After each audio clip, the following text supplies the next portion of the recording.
And don't yet remember if we collectively watched Michael Fanone, one of the key witnesses for the Jan 6 insurrection, Fedsurrection persecution, talking tough about taking up the Second Amendment to protest ICE. This type of rhetoric sounds very insurrectionist to me. Behold! And this ain't the first time that we've seen ICE and CBP abuse their power. It's probably the millionth fucking time that we've seen this happen. And it's not even the first time that someone has been seriously injured or lost their lives. And so these politicians and these local, state, and municipal law enforcement agencies need to wake the fuck up. I appreciate the foul language coming out of the mouth of, the mayor of Minneapolis. And I think that his sentiment in the moment was appropriate. That being said, what are you doing? What are you directing your law enforcement agencies to do to protect your citizens? How are you going about doing that? I don't need to hear from the chief of police that we all need to remain calm and protest peacefully. Fuck you and fuck that. What are you doing to keep me safe? What are you doing to keep my mother safe, my sister safe, my community safe from these thugs? That's what I need to hear coming out of these agents or these officers. Because if you're not going to do it, then it's time for the American people to organize and to utilize their Second Amendment right to protect themselves from what has clearly become an unaccountable and lawless agency that's killing Americans. Alex, I'll take crazy stuff I've heard and we'll get you locked in jail if the other side said it for 800. Okay, whatever. That's Michael Fanone. I don't remember if we watched this, but what's truly fascinating is they've decided it's cool to swear. They've decided it's cool to swear when my New Year's resolution has been not to swear quite so much. Still swearing a little bit, but I've been good on Twitter. Unless I'm direct quoting somebody, I've tried to become a polite boy on Twitter.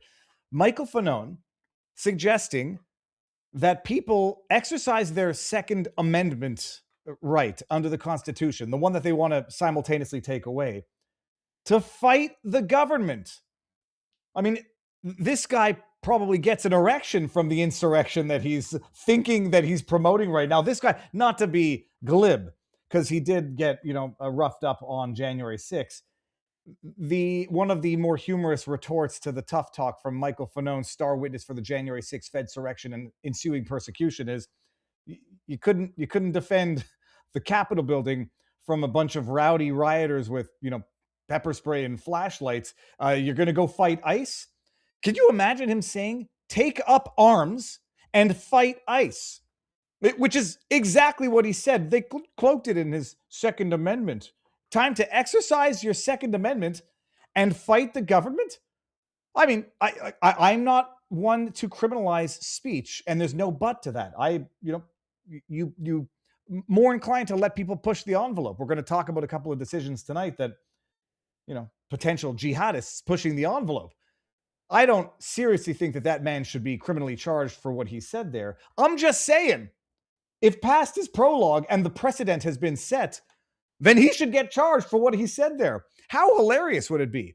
At the end of the day, the Trump administration comes down and charges Michael Fanone for, uttering terroristic threats. That's what someone could easily qualify that as. And I'm not trying to be, no, they went after that guy who said time to melt some snowflakes and showed a picture of his gun. We covered that story. If that is uttering a terroristic threat, which I don't think it should have been, this sure as sugar is. The other case there involving the guy with the blue mouth who went after Joe Rogan, Liver King, challenging Joe Rogan to a fight. He had his terroristic utterance threats dismissed or those charges dropped, as they should have been. But if that's the precedent, Michael Fanone, you might have opened your big mouth a little too big for your own good. We'll see. I don't expect anything really to happen. We'll find out if anything does.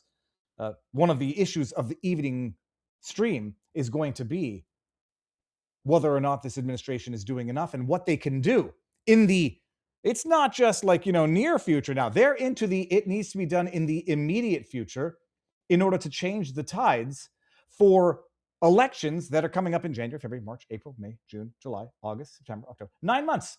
November. Could have probably just done that very easily by going November is 11. What the hell's my problem? September, October, November. October is the 10th month. Yeah, we're about 10 months away from midterms, people. 10 months away from potentially a meaningful shift in the balance of power in American politics.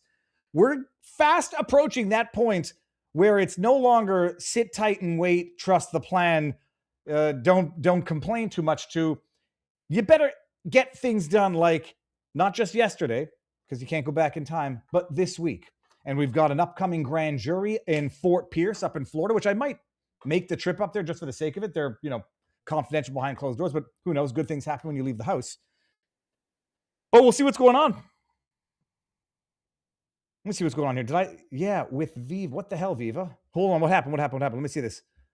Start making them go broke with lawfare. Bucklebrush Jones. I don't know if, you see this when I catch up on the chat too late. Anyhow, all that to say, everybody, good evening. How goes the battle? Viva Fry, former Montreal litigator turned current Florida Rumbler. I got a new shirt. My wife ordered me new shirts. All I do is wear merch. Before we get into it, if you want to get some merch, and I've been saying, haven't gotten new merch out, and I've been saying it for a long time, Viva Fry for merch. VivaBarnesLaw.locals.com, where we have, it's an amazing community. I've been posting my daily thoughts. I missed yesterday. Yesterday, I went the entire day. I went for a jog in the morning, and I saw one of those big, fat, juicy green caterpillars. And it's my white dragon. I chased them because I love those caterpillars. I've seen them 6 times in my life, and I remember each time.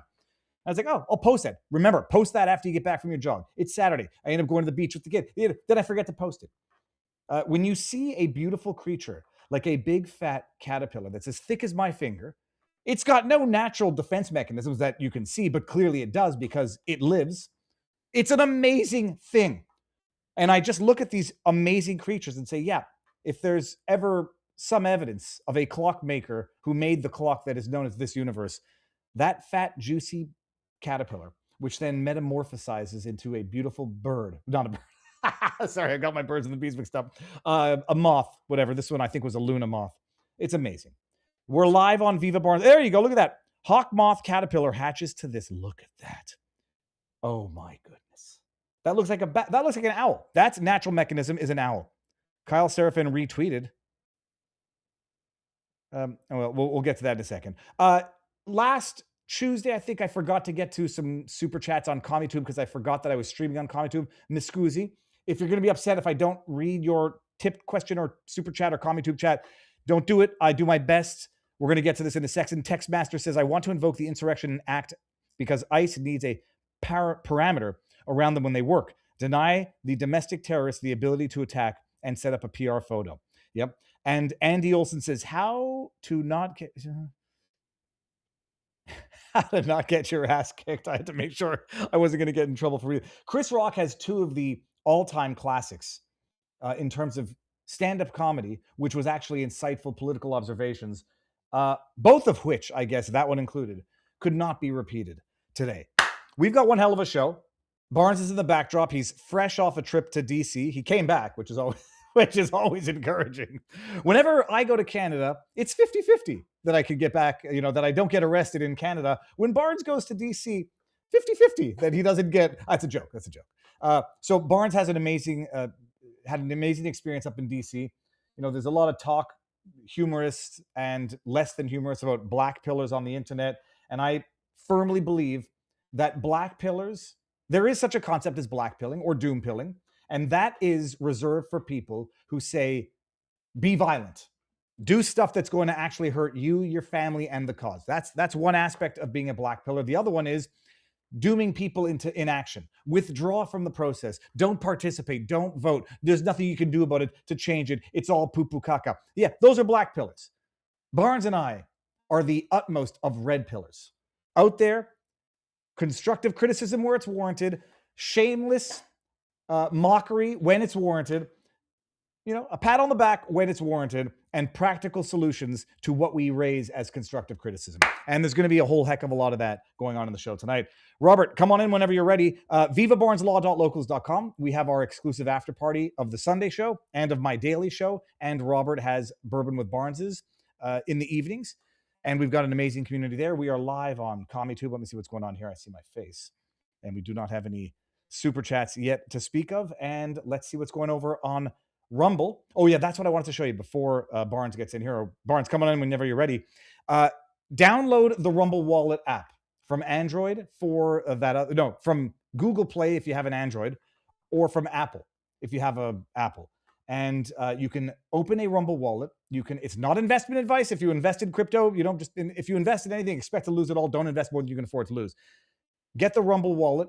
You can hold crypto, buy crypto that's tethered to gold, tethered to the US dollar or Bitcoin itself. You can tip. Oh, you have to look at this. If anyone has a phone on them and you want to tip Bitcoin, look at that. You go there, scan this, and you can tip in Bitcoin. You want to tip in gold-backed currency? Then you go like this. You go back here. You go to XAUT, which is tethered to gold. And you can, as much as you can accumulate with the Rumble wallet, you can go to Switzerland literally and redeem your gold, actual gold from the vault that they have their gold in, that they tether to the crypto. You can scan that and tip with that, and you can tip with USDT, the dollar. So it's an amazing thing. It's going to revolutionize the way creators can make money, transfer money, tip money, and invest, really. That's it. Viva is wearing the same glasses my wife wears. Well, you're what?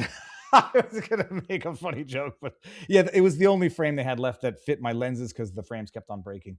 Well, until Barnes gets in here, actually, I'll bring up one quick thing just to, it's going to show you what was going on in Canada. There was a, what do they call it? A Canada First rally up in Toronto. Travel Fund 69, don't get distracted by the name, was doing a lot of the on-the-ground work during the Ottawa trucker protest. We ran into each other a few times. And, you know, I jokingly say, but it's not a joke, it's real. Like, government is the only institution that gets bigger every time it fails. It's the only corporation that gives itself more power with each successive corruption, failure, scandal. And right now, what we're witnessing up in Canada is quite literally the culmination of failed domestic policy, failed immigration policy, failed economic policy, and communism.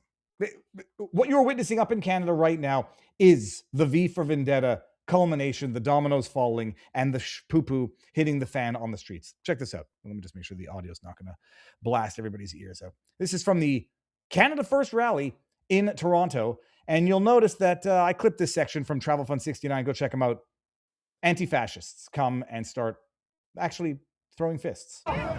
Shit, this is crazy. Yep. Didn't expect this. I didn't expect this. Holy shit.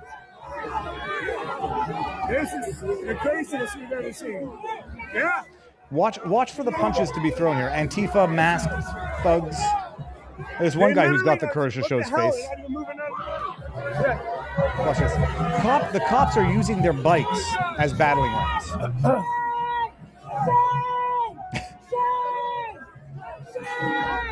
Okay, so watch right here. There you go. Punch. Boom. Right there. Holy shit. He hit the cop. He's going down. Oh, my God. He hit the cop. He hit the cop. Holy shit. The guy hit the cop. Well, in fairness, the cop hit him first, but... Holy shit. Move back. Move back. Move back. Move back. Move back. This is Canada, people. You let in... I'll stop it right there, and I'll give everybody the link, and you can find the... link to the video. You let in a demographic that doesn't espouse Western values. You empower thugs that want to terrorize people who do love their country, and that would be Antifa. And then you just let them duke it out in the streets at a protest because you are incapable of actually preventing conflict, and some might even say deliberately allowing it to happen. What were they protesting? It was a Canada First rally. This is the trucker-esque type crowd. I'd say conservatives, people who love their country, protesting the poop that's going on in their country.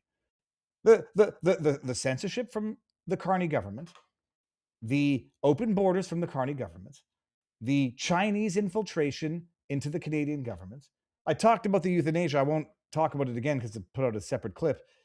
You know, what's amazing and what's truly amazing, it's gotten Elon's eye a little bit. I have to show you this. It's caught Elon's eye where, pourquoi est-ce que c'est pas ici? So Doge designer tweets out, breaking, UK, Canada, and Australia are considering a coordinated ban on X, believing that it will together that doing it together will send a powerful message to Elon Musk. X is the number one news app across these countries. Trying to suppress X will not silence the truth. It will amplify it. To which Elon Musk has I don't know what that face is. Now, this is what's amazing about this. Community notes is more than useless on X. It's an actual purveyor of disinformation. Contrary to reports, Canada is not considering a ban on X. That's what readers added. I voted this as not helpful. Who said that? The guy, Evan Solomon. Evan Solomon, you don't know him if you're American. He's like a propagandist from CNN who used to work in Canadian media. He's now a Canadian MP. He just tweets out, no, there's no, contrary to popular belief, there's no ban that we're going to talk about. Evan Solomon, MP for Toronto Centre, Minister of Artificial Intelligence and Digital Innovation. Retweets are not endorsements. American online. This is, what Evan might have forgotten about when he was being the propaganda arm of the Liberal government. This was Mark Carney. I believe this was during the election, which would explain the sign here. This is what he said during the election. American online platforms have become seas of racism, misogyny, anti-Semitism, Islamophobia, and hate in all its forms. Mm-hmm. And they're being used by criminals to harm our children. My government will act. Oh, yeah. And today we're announcing our plan to fight crime, to protect Canadians, and to build communities that are safe, secure, and strong. A plan to make Canada secure, to make Canada strong. I mean, once you just view these bumbling idiots as the paid actors that they are. First of all, he wants to be the white Obama. This is just so smooth in his delivery, so dramatic pauses. American platforms are spewing hate, disinformation, and whatever. We're going to act. What do you plan on doing about it? Oh, no, that's right. But Evan Solomon said we don't plan on banning Twitter. Contrary to media reports, Canada's not considering a ban on X. No, it's just considering a permanent suspension of X. It's just considering an algorithmic suppression of X. Do you know if you go to Instagram in Canada, you actually cannot access Patrick Bet-David's Instagram account? You go to Canada right now, you are already cut off from the world in a way that rivals North Korea. I mean, I'm exaggerating and it's hyperbolic, but we're in the same direction. We're just not the same distance yet. You can't access certain accounts, certain information in Canada, and they come out there and they say, no, don't worry, we're not going to ban them. Just going to permanently suspend Twitter, algorithmically demote it. We're going to artificially prop up CBC News. So when you go to YouTube or you go to Rumble, if you can still get it in Canada, what you're going to see is going to be propped up other news to the suppression of the real news, what people want. And that's how they do it. And, are not liars when they say, we're not going to ban it. We're just going to find other ways of suppressing it. We're going to find other ways of prioritizing trusted news sources. And that's exactly how they go about doing it. Now, by the way, Travel Fund 69 is in the house over on CommuTube. Someone was throwing rocks as well. Travel Fund 69, I was watching your coverage and I'm like, this is not something that I would do anymore. It's just, it's not safe even as anybody with a camera. Antifa doesn't want people with cameras. Now I say everyone's like, yeah, well, if everybody's too scared to do it, then no one's going to do it. Those situations escalate real quick. And before you know it, you're in a world of pain, literally. And the cops are sure as hell not going to do anything to help you. Lorena Morena says $13.99. Thank you very much, Lorena. And now let's, do we got another one? Did another one just come in? We got another $10 one over on CommuTube. That was the political leaders of the left are using people as pawns. They encourage them to play games with the law enforcement. When tragedy happens, they benefit. No one on the right is glad. Absolutely. We're going to get into this tonight because I presume you're talking about what happened in Minnesota, which is, it's a tragedy. It's an avoidable tragedy. And I'm not ever going to be one of the people who sits there and says FAFO or posts some nasty, nasty tweets about whether, the woman deserved it and whatever. But this is one of those situations. It might be superficially comparable to Ashley Babbitt, but it's not. It's wildly different based on the factual pattern that actually exists. Now, hold on. I wanted to bring up the Rumble chats before we get going here. Robert, come on in. Bioman's man says, crazy how much time everyone has. Well, it was Ingram who's like, gets one of the protesters to say, I'm paid for being here. Randy Edwards says, "Oh, Canada, you start with a peaceful protest and a hockey game breaks out every time." Ricky Bobby says, "Just tipping since you said my name correctly last time. The Talladega Nights." Ricky Bobby. Absolutely. There's no way to read that name anymore. N Pain 7211. Want to thank you for your hard work and for spreading the truth. Thank you very much. Oh, Barnes is in the house. Okay, sorry, I was on the wrong screen. Sir, you look very dapper. How goes the battle? Good. I got distracted. We saw each other briefly before the stream, and I don't think you were dressed like that, Robert. I got like this is like no. I had to get appropriately attired for the show. Robert, you could tell everybody what we're gonna talk about tonight. Let me just do one thing here. Actually, we'll just take this. Michelle Tafoya is seriously considering running for office. She's a natural senator. Reach out to her. Bada bing. By the looks of the lineups happening all across Alberta to the petition to have a referendum on Alberta independence, we will have a free nation of Alberta come November 2026. From your mouth to God's ears, I'm not that optimistic. Robert, what are we talking about tonight? So tonight we got the ICE shooting in Minneapolis. Is it a case of self-defense? Some people are conflating and confusing a wide range of standards, Fourth Amendment issues, other cases. They're trying to cite a case called Barnes versus Felix, and people thought that was somehow a reference to me. It's not. But as Nick Rekieta pointed out, a lot of people haven't read the follow-up Fifth Circuit decision after SCOTUS's decision. We have lessons from D.C. Frank Capra famously did the great film, Mr. Smith Goes to Washington. Well, Barnes went to Washington, and we got some big news. We'll be detailing some of that, including very promising information of many good people doing really good work. I do these meetings off the record, so I don't disclose anything about who I met, where I met, or anything like that. But some big takeaways, including a lot of great people wanting to do really good policy. And we'll also disclose on this show who is sabotaging the Trump administration, not only from within, but from without. Some of those people were trying to discourage, deter, or even, you might say, intimidate me from covering what I found out. But their efforts are unlikely to be availing. But tune into the rest of the show to find out. The Supreme Court made a big ruling on habeas rights. The Third Amendment. Could there have been a Third Amendment case in Minnesota concerning the hotel and ICE officers? The election fraud executive order by President Trump. A federal court has struck it down. We'll get into the details of that. Another federal court demands those welfare fraud funds keep coming, keep rolling out in another judicial usurpation decision. Worldwide Wrestling and ESPN faces a class action over their recent agreement. What happens if you become a stateless citizen? Well, that happened to a young woman who became one of ISIS's child brides, and now the European Court of Human Rights is taking up her case against the United Kingdom. The First Amendment, is there a First Amendment right for jihad? Well, in this context, it would appear so. A big Fourth Circuit ruling about the prosecution of a Islamic cleric, not full cleric, but minister, you might say. Is there a right to your own highlights if you're a high school football athlete? That case is now going through the court system. Ohio, what is the abortion law standing after its constitutional amendment? That went up to the Ohio Court of Appeals. The Trump executive order on Venezuelan oil, Jack Smith's paid informants ratted out, and the big successes of Robert Francis Kennedy Jr. this past week in not only changing the entire food pyramid and inverting it back to its proper form, but also a big change to the vaccine schedule that can have big impacts going forward. So that and answering your questions on the rest of the show. And let's start the show off by pissing some people off. I'm reading the chat. Here you go, everybody. Behold. Oh, for everyone. I don't understand. Look, I understand people being unhappy with some of Massey's political pushes. I don't understand people's vitriolic demonizing of Thomas Massie as an individual.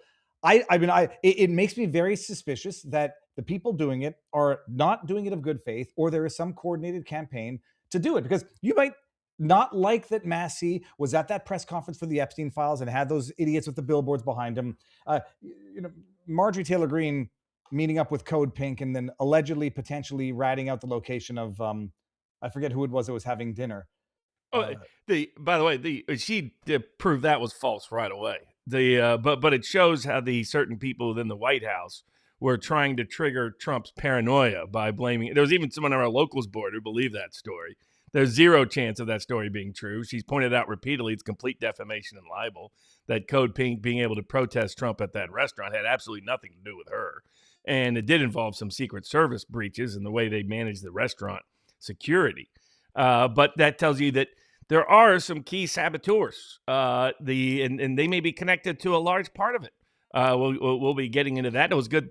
Most people wanted the meeting off the record. Thomas Massey didn't care. Massey was like, "Hey, Barnes, we got to take this photo in front of the." Let me ask you this, Robert. Did I don't want to pry and push, but I'm going to. Did they want the meeting off the record because you may have been going a little hard on some officials and you are toxic in DC? Yeah, there may have been some of that. It's also because there's a whole bunch of good people wanting to do really good work, and they're being constantly sabotaged by a couple of these rogue actors. And there's a range of sabotage happening in different places, but we'll highlight and focus on one particular tonight. But that is part of the concern. But I generally do it this way because the problem with the if you're an official meeting, I'm always in cash, never in writing for a reason. So there's ways in which you can have the most impact and effect and be able to help people get through good policies and good ideas done. That if you're always on the record, it's official, all the rest, that really restrains what can be achieved and attained.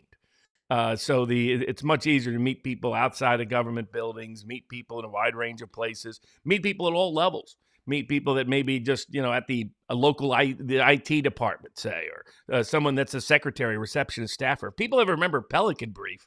Remember who his source was in the movie, Denzel Washington's journalistic character. It was a janitor in the White House because he hears and sees a whole lot of things. So if you know how that town works, you talk to people all the way up and down the ladder, and you do it outside of the official formal structure to figure out, okay, what's attainable, what's not. What's happening, what isn't happening, who are the hurdles, what are the obstacles. There was a lot. I mean, for the most part, it was the most encouraged I've ever been out of any trip to D.C. since I was like a young teenager.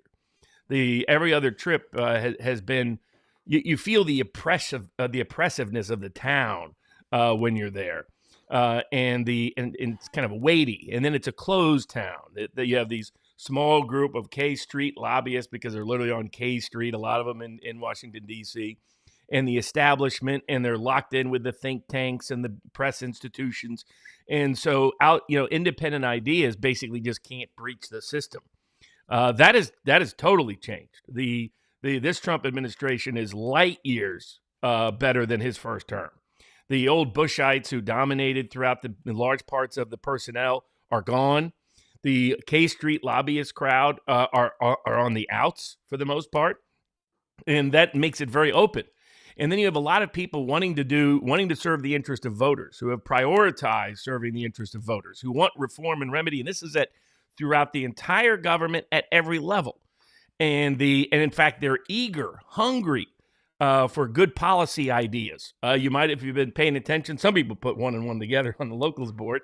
But you might have seen some good announcements this week coming out of the administration. It's because they want good ideas throughout the administration. There are some people that are more consistent than others at being committed to the voters' interest over the donors' interest. But there's some that are purely there to serve the voters' interest and for the reform. These are people that have taken huge financial and personal sacrifices to be there. And so we also figured out, so one obstacle is making sure they have all the best ideas. So a lot of what 1776 Law Center is doing, I thought we could have some impact. We can have extraordinary impact because of the intersection of law and politics that we uniquely intersect and have sort of a certain skill set, you might say, as the great Liam Neeson says in the movie Taken. So there's some great opportunity for real reform, real remedy, positive change at every level and throughout every aspect of the cabinet. Let me ask you this, Robert. Before we even get into the substance of your meetings, people are jokingly suggesting that we're black pillars or that you're anti-Trump. And I'm like, okay, only fools would say that. And I don't consider myself a black pillar because I believe black pillars call to violence, call to inaction, call to withdrawing from participation.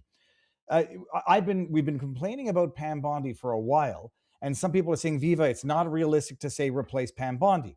Am I wrong in thinking two things that, on the one hand, she need not necessarily be replaced, but Trump could say, look, I'm putting an advisor in the backdrop, and Pam, you're going to listen to him. Or flip side, they could replace her, maybe even with Harmeet Dillon, someone who's already been approved by the Senate, because you have like an emergency period that you can replace her with someone who's already been approved. And what would be required in just sticking someone, I dare say, competent in there, and to get them approved by the Senate? Of those three options, are they realistic, and how long would an outright replacement that goes through Senate confirmation take? Well, one component on people that, this was even a discussion on the vivabarneslaw.locals.com board, where the top favorite topic was the trip to D.C. Second favorite was the ICE shooter, or no favorites, as the case may be. What was also universal was in the response of all the people trying to do good work throughout the administration, of which there are far more than even I had hopes for, is that they encourage us out in the court of public opinion to keep doing what we're doing. That, in fact, the only leverage they have is the voter. And if the voter isn't expressing concern, if the voter isn't expressing questions or skepticism or, as appropriate, criticism, then the effect of it is that they have no leverage, that they have no means to argue with other people who want to go a different donor-driven policy, to say, no, we can't do that because the voters are demanding this. The voters are upset with this. Remember, the James Comey indictment only even happened after Trump directly went to Bondi and said, please do the job. Why? Because voters were demanding it. So if I can pause you there, there's no good reason why it took 7 months to come up with that 2-charge indictment. There was no new information that was revealed. We had already pointed out Comey's on black and white perjury years before. There was no good reason why it waited until the eve of the statute of limitations, gets dismissed because of whatever. There might be some judicial activism, but if you file it in April, if that happens, you have time to refile without having to fight statute of limitations issues. Instead, now they got to appeal it. So there was no good reason why it took 7 months to do that. Oh, no, not at all. And a shout out to all the people I've met at Thomas Massey's office, a bunch of idealistic, optimistic, positive people. I get people that have their disagreements with Massey. The Massey is an honest, old school, sincere, Eastern Kentucky, libertarian inclined populist who's keeping his independence to it. And I get, for some people that's iconoclastic, for some people that's annoying and irritating.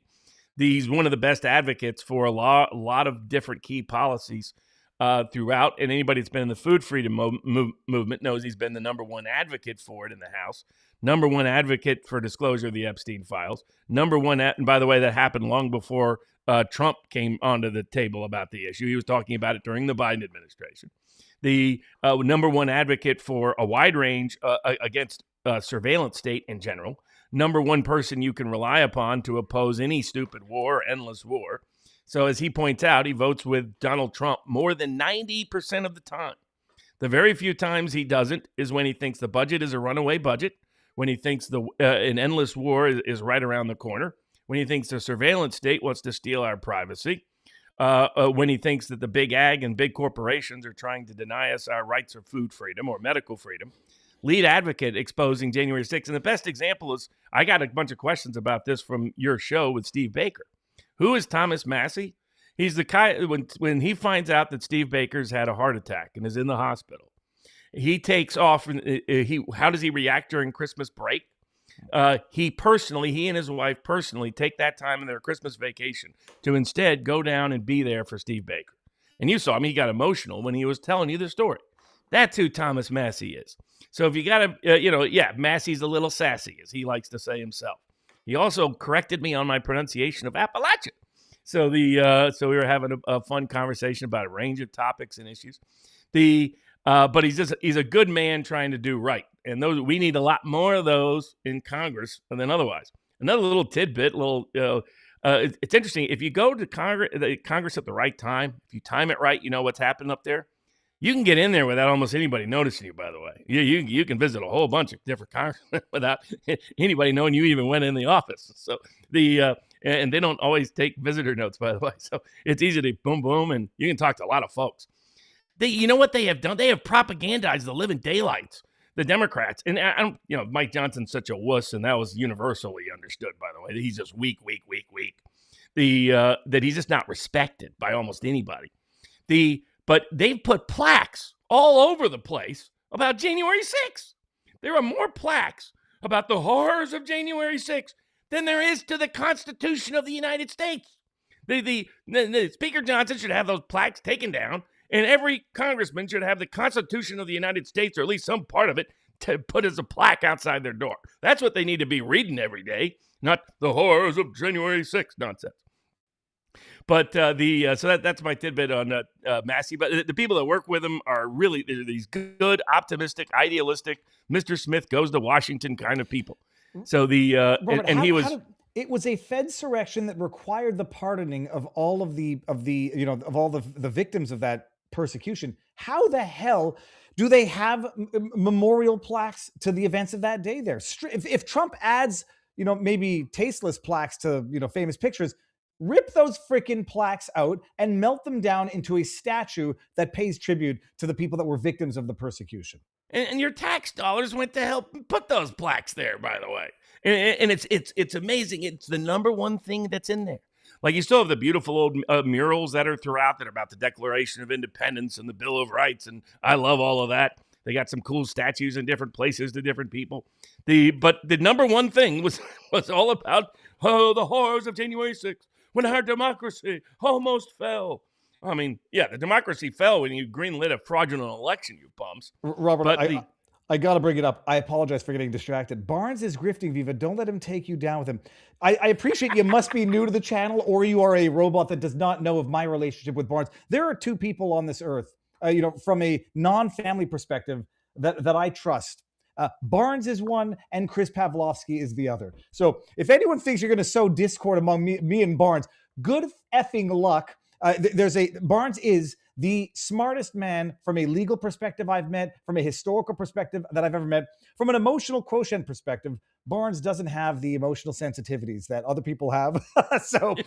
Which explains. But everybody up there thanked us for being straight, for being direct, that if we see something that's going to be problematic from the voter perspective, to be very, very vocal about it. That, I was even having a discussion with one of our board members where they were like, will this lead to, if we're negative, won't that lead to losing the midterms? Not being negative, not warning them is what can lose the midterms. When I was, I practiced lawyer, and I've said it a few times, but I had a number of restaurant clients, and they said the worst thing is not a client who doesn't complain about the meal. It's the client who, the worst thing is not the client who complains about the meal. It's the client who doesn't and never comes back again. And that's how businesses go out of business. Say, well, no one ever complained. Well, that's because some people don't. They just leave and they say, I'm never coming back again. That is the same analogy with voters. And so the ones that are, there's definite blackpilling. I say grifters, I hate that word. There are people out there who fight for the sake of fighting, and you can tell because they'll fight, just for the sake of fighting. But the constructive criticism, the worst thing that you can have is a voter that just tunes out because they feel like they're not getting listened to. That's how businesses go out of business, and that's how parties lose elections. And that was from all the insiders that we talked to throughout the DC. That was a universal message, that they appreciate and welcome and need constructive feedback, including when it's critical about a bad policy idea or the lack of a good policy idea being pushed and promoted, because we are their leverage. We are their capital, because the donors aren't on the side of these reform issues for the most part. They're not even on the side of the anti-censorship efforts, it turns out, by the way. But So shout out to everybody that I've met with up there from all levels of government. Lots of good people doing lots of great work. And we definitely have your back, and we're going to continue to have your back. And the appetite for good policies, there's a lot of good policies. I mean, you saw a half dozen just announced this past week. There's more coming in that direction, because a lot of people with institutional influence want these good ideas. We were able to help show the popularity that the voters want this. This is the political capital. And we were able to come up with a lot of really good ideas. Some of them are simple, some of them are broad, some of them are seem small but have great consequence in all of the different departments. And they're eager to get those. Like, how do we help promote and protect small farmers? How do we help promote and protect more medical freedom? How do we help promote and protect, get more capital in the hands of ordinary people? How do we help make things more affordable and accessible? How do we show people that we are on the side of ordinary, everyday people in this administration, and that this administration wants I mean, there's people who've given up millions of dollars to go down there and help. Literally, I mean, talking about people who made big money, who took massive financial sacrifices. Now, one of the key places where now it won't surprise people who the big inside saboteur is. I'll get to a second as to who the outside saboteur, as just one example. There's others too. There's a bunch of them, but we're going to highlight one example. The big inside saboteur is, of course, as your video described, the desk where all good ideas go to die, and that is Pam Bondi. Pam Bondi is sabotaging the Trump administration all the way across the board. All the way across the board in ways people don't even know. Cases that have been dropped, cases that have been declined, cases that have had sweetheart bogus deals, cases where Trump was given wrong advice about pardoning people. Cases that should have been pursued that weren't, cases that were being pursued that got shut down. And then cases that shouldn't be pursued that are. It is a disaster. And this is from everybody. Members of Congress, as is now public, so it won't be a surprise on this, have given Bondi wrapped up easy cases to prosecute. She's refused to do any of them. The president, she is ignoring the direct request of the president to pursue these cases. And incidentally, I also have my sources, and I have also heard not just the exact, I mean, we've heard this, and this is why it's become my opinion, but I've also heard, and this is not to protect Bondi, this is just to throw someone else into the mix, that Todd Blanche is playing a very active role in this sabotage. It varies. What I got was that some other people, like the Stanley Woodward, who's number 3, Todd Blanche, number 2. I think somebody suggested we call him Blanche Dubois, after Streetcar Named Desire? Yeah, Streetcar Named Desire. But they're taking their instructions directly from Bondi. It's all coming from Bondi. Bondi, like there are people who said they thought Blanche could do good work if he was outside the control of Bondi. People who said Woodward could do good work if he was outside of the control of Bondi. So is Bondi corrupt? Is it financially motivated, or is corrupt and stupid? It's both. And who she's facilitating and protecting and enabling. And these are the outside saboteurs. It's 2 primary people. One is Mike Davis. So what Mike Davis is doing, Mike Davis got credibility because we platformed him. Other people platformed him when most people didn't know who the heck he was. And then he would just imitate our statements about the lawfare, and he pretended he originated it, stuff like that. He used our platforming in part, along with others, to including Richard Barris and others, to get access to Steve Bannon and promote himself as an antitrust advocate. That he was for unleashing on big tech. All garbage. What he has been doing since the Trump administration got in is monetizing his access for $1 million a pop. So what happens is, and he's working with Arthur Schwartz. A lot of people probably don't know who Schwartz is. Schwartz has convinced people he has all this political juice. No, he doesn't. Schwartz has abused his access to Donald Trump Jr. to infiltrate a wide range of staffers throughout the administration, throughout members of Congress, you name it. He portrays himself as kind of a person who can be a dirty trickster, who can take people out. And so he terrorizes anybody that's trying to do good, conscientious work in the administration. And it's the threat of, Mike Davis will say something like, I'm not going to say anything, but I think Arthur will unless you play ball. Stuff like that. And so now here's the thing with all this. You don't have to take my word for it. Just Google Arthur Schwartz lobbyist, and you're going to find all kinds of interesting pieces. Like you look at this, like it appears Davis will go out and say, hey, this case may happen. There should be an antitrust case here. Then he and Schwartz go to the actual company that could be the subject of it, shake him down for money. Then they go to Pam Bondi and make sure the case gets shut down. And they're getting $1 million a pop for this, according to at least one published source.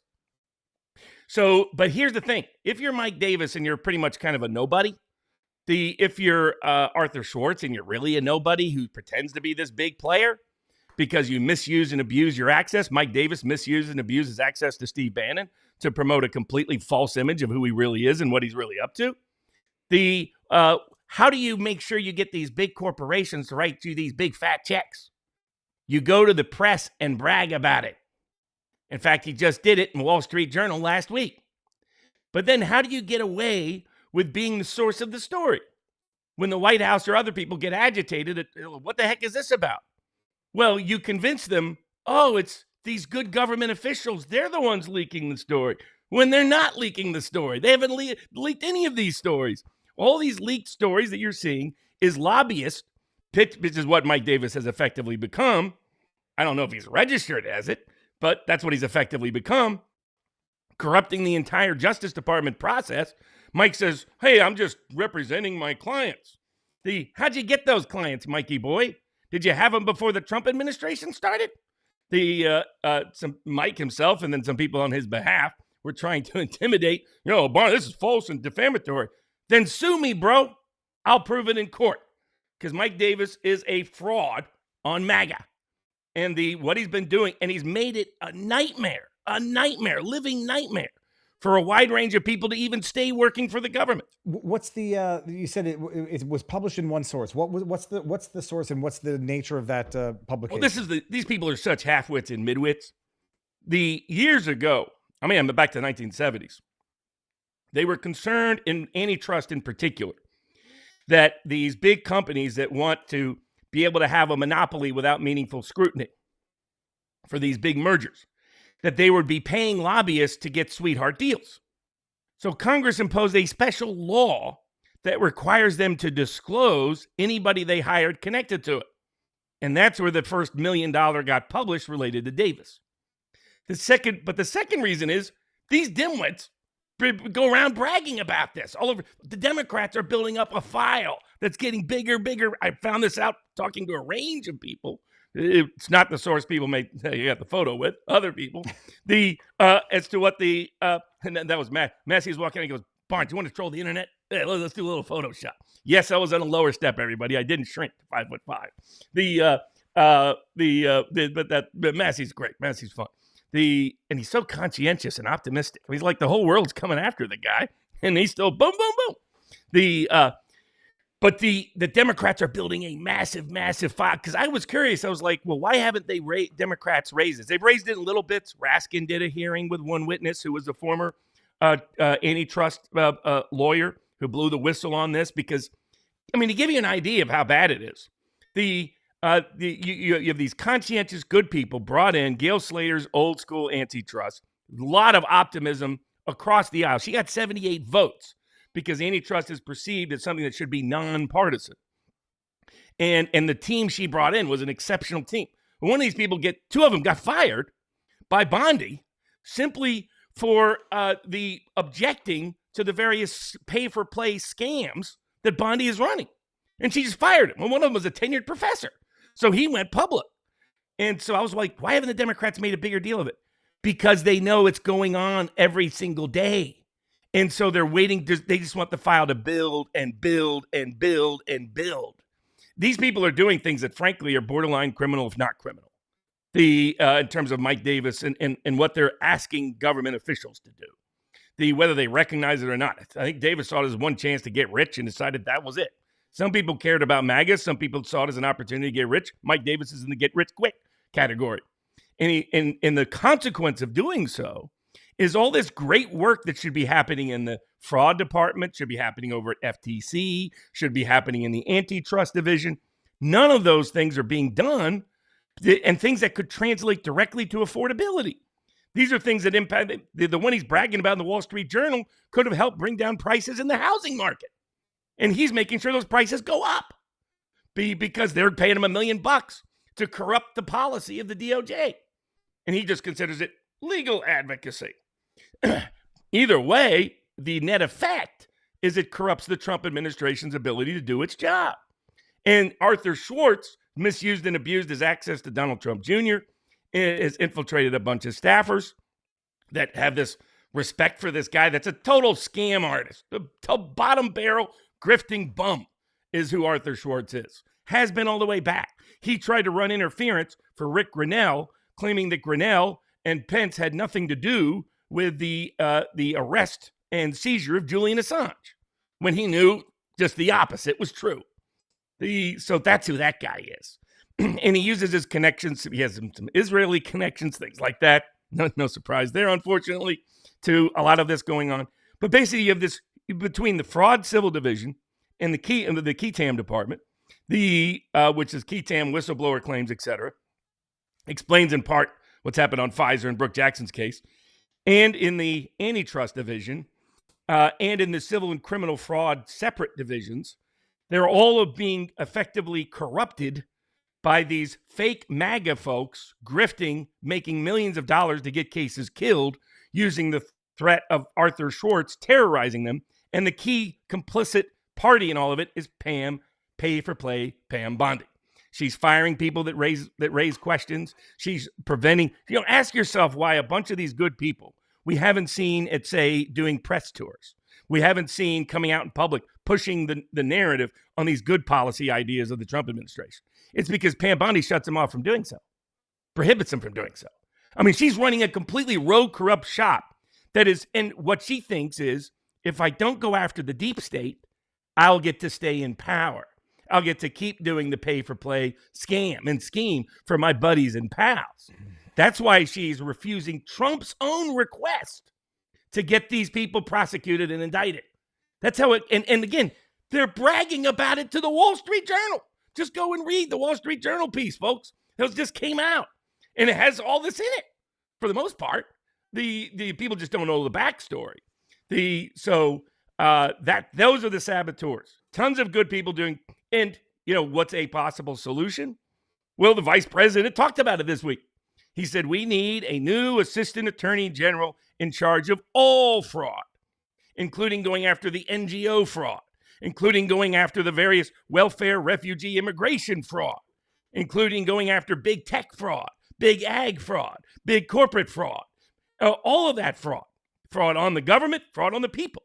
That would incorporate using FTC and antitrust, KETAM, putting them all together under a new assistant attorney general that will report directly to the White House so that Vice President Vance can make sure it's getting done. Ask yourself why that's even necessary. It's necessary because certain people have figured out Bondi is a huge problem. Her desk is a black hole where good cases and good ideas go to die.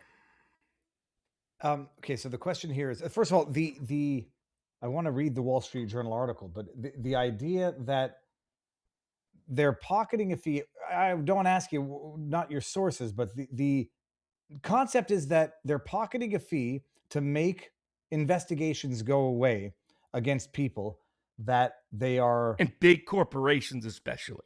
I mean, look at Arthur Schwartz is bragging that Oracle, Larry Ellison's a client of his. They apparently are attempting, well, they're kind of public about this, trying to get the Trump administration to open up a merger issue involving Paramount trying to buy Warner Brothers instead of Netflix. And they want to weaponize the government to favor the people paying Arthur Schwartz and say, hey, stop that so that Oracle can that's Larry Ellison, that Ellison's son owns Paramount, daddy's money. And so that they've already bought CBS, where Barry Weiss is busy burying stories left and right and pushing an Israeli gatekeeping message all over the place. They've already bought TikTok, which is suppressing independent, dissident information, especially if it concerns Israel. They've already got Paramount. Imagine if they own Warner Brothers. On top of it,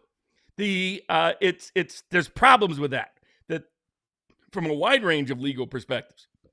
But that's what's happening. Sometimes they appear to be pushing, hey, this would be a good case to investigate, so they're doing the old Coelho scheme.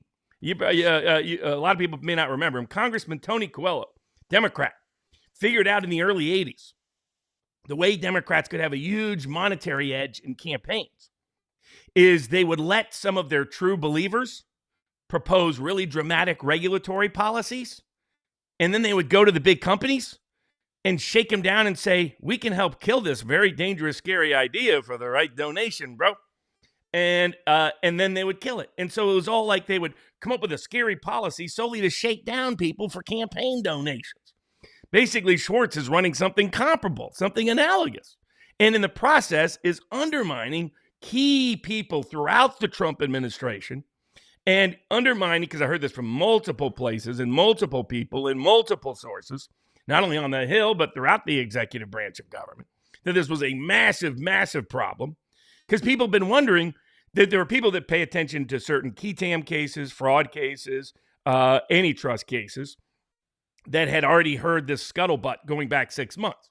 When I was saying that basically if you're under investigation, just call up Pam's lobbyist pals, and then Pam will help make sure it all go away. That's what I'm talking about. It's just at a scale I was astounded by. And then when I'd not paid a lot of attention to this left-wing press, because there's the left-wing press that they were going to get it covered, knowing that MAGA doesn't read the left-wing press, but their future corporate clients do. So they say, look at this New York Magazine article about how we're rigging stuff. Look at this article, how we're rigging stuff. Look at the American Prospect article about how we're rigging stuff. We can rig it for you. That's what they're doing. And then making life living hell for good, conscientious people in the administration. And the irony of all this, who cares about Mike Davis? He's a blowhard. He's mid times mid. Throw your up, everybody. I mean, that's a joke now. That's a meme. He knows as well as anybody. He's been running cover for Bondi all along. This is why. Because he's running cover so that pay for play Pam will be able to effectively help him get these $1 million paychecks. Knowing that as part of that, Bondi is not going to touch the deep state for a second.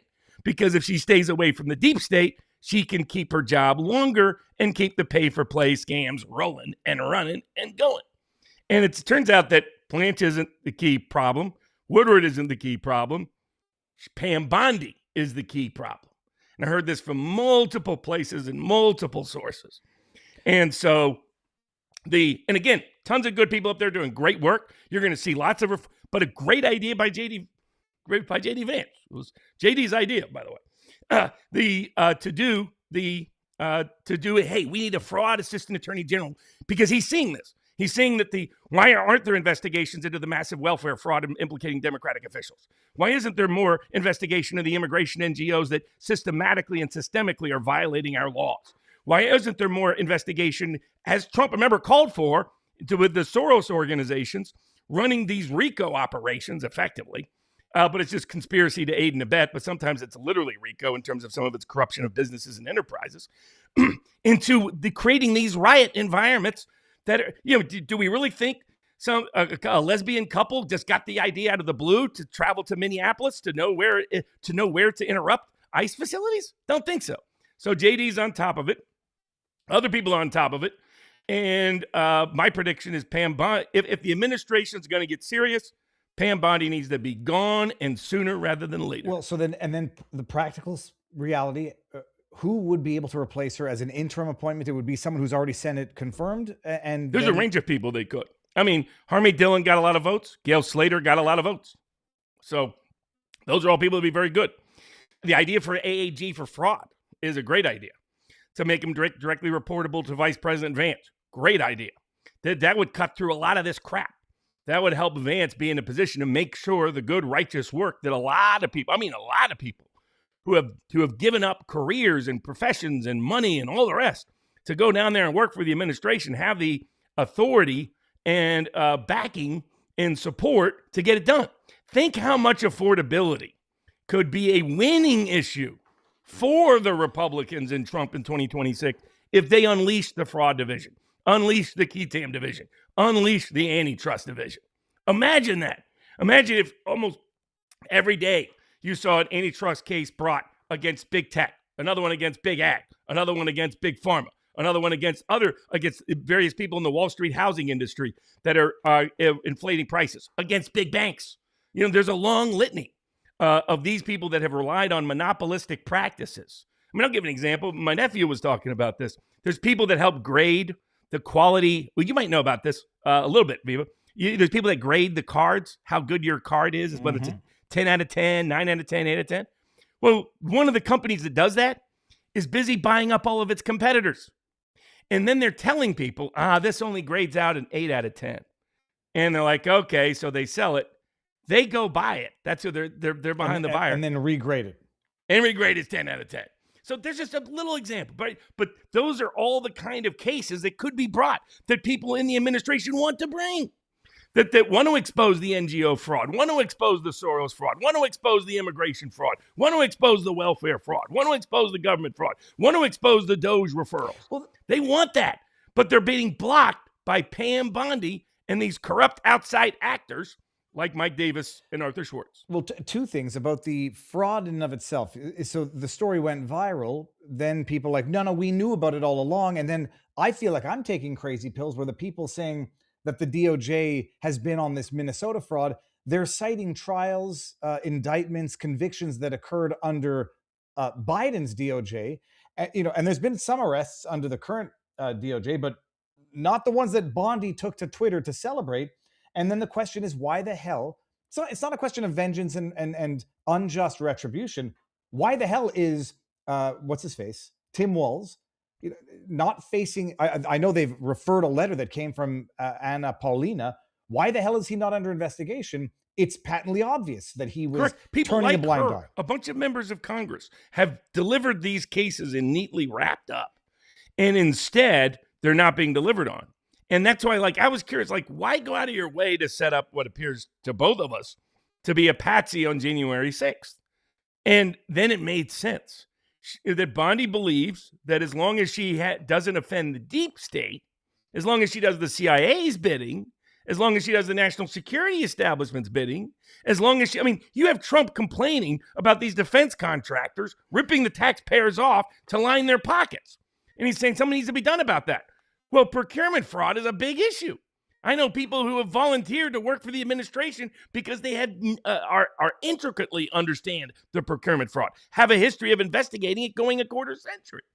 And why? Because Pam Bondi wants to keep the deep state on her side. As long as the deep state isn't at her throat, that's why she brings the Comey case in a way that has the highest chance of getting dismissal. I bet people need to really appreciate this. They have to appeal the decision now because, from what I understand, they are beyond the statute of limitations to bring charges again. And they're only beyond the statute of limitations because they waited until the 11th hour to file those weak-ass charges. Then some people say, oh, no, Viva, conspiracy, that, tolls the statute of limitations. And they don't understand, that's an extra argument that you have to make to get past the fact that you didn't file within the required time. There was nothing new that even required for a 2-page indictment on Comey to wait 7 months to have it tossed because Halligan allegedly wasn't properly appointed, which I disagree with.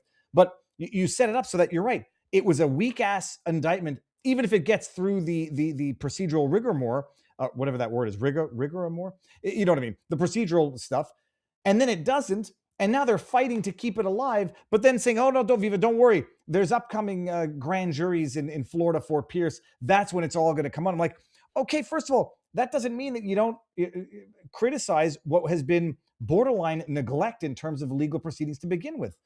The reason they're all sitting on it, by the way, there's efforts afoot in the House of Representatives to physically go and have the Sergeant of Arms physically arrest Pam Bondi and hold her in jail on the House in the Capitol until she complies with the Epstein file disclosures. But now this makes a ton of sense. She's been misleading the president repeatedly, but said certain things were happening that weren't, said certain things weren't happening that were. And as the president's going to discover over the next year as the Epstein files get disclosed, we were right all along. He is exonerated in the Epstein files. But Pam Bondi lied to him about what was in it, and she got counterfeit cash to play ball because he doesn't want to rattle any cages anyway, despite his big talk. Dan Bongino is busy. They're sending him back out to run cover for them. To be honest with you, do I know why? I don't. I don't understand what caused this big flip with Bongino. But that is what he's going out there to do. And maybe he thinks he's defending righteous actors. He's defending the people interfering with the righteous actors. He's defending the people who are making life miserable for the righteous actors. And what I think some of these people misunderstand is they think they have more political juice than they do. They think they've been able to gaslight a bunch of high-ranking staffers, principally, because these are mostly kids in their 30s, into thinking they have a bunch of political power that they don't have. Oh, look, Mike Davis is on Steve Bannon. Let's see how long that lasts. Let's just say a little FYI. There may have been a lot of people that woke up this weekend once we were able to make the rounds, figure out what was going on, and get the word to the right folks.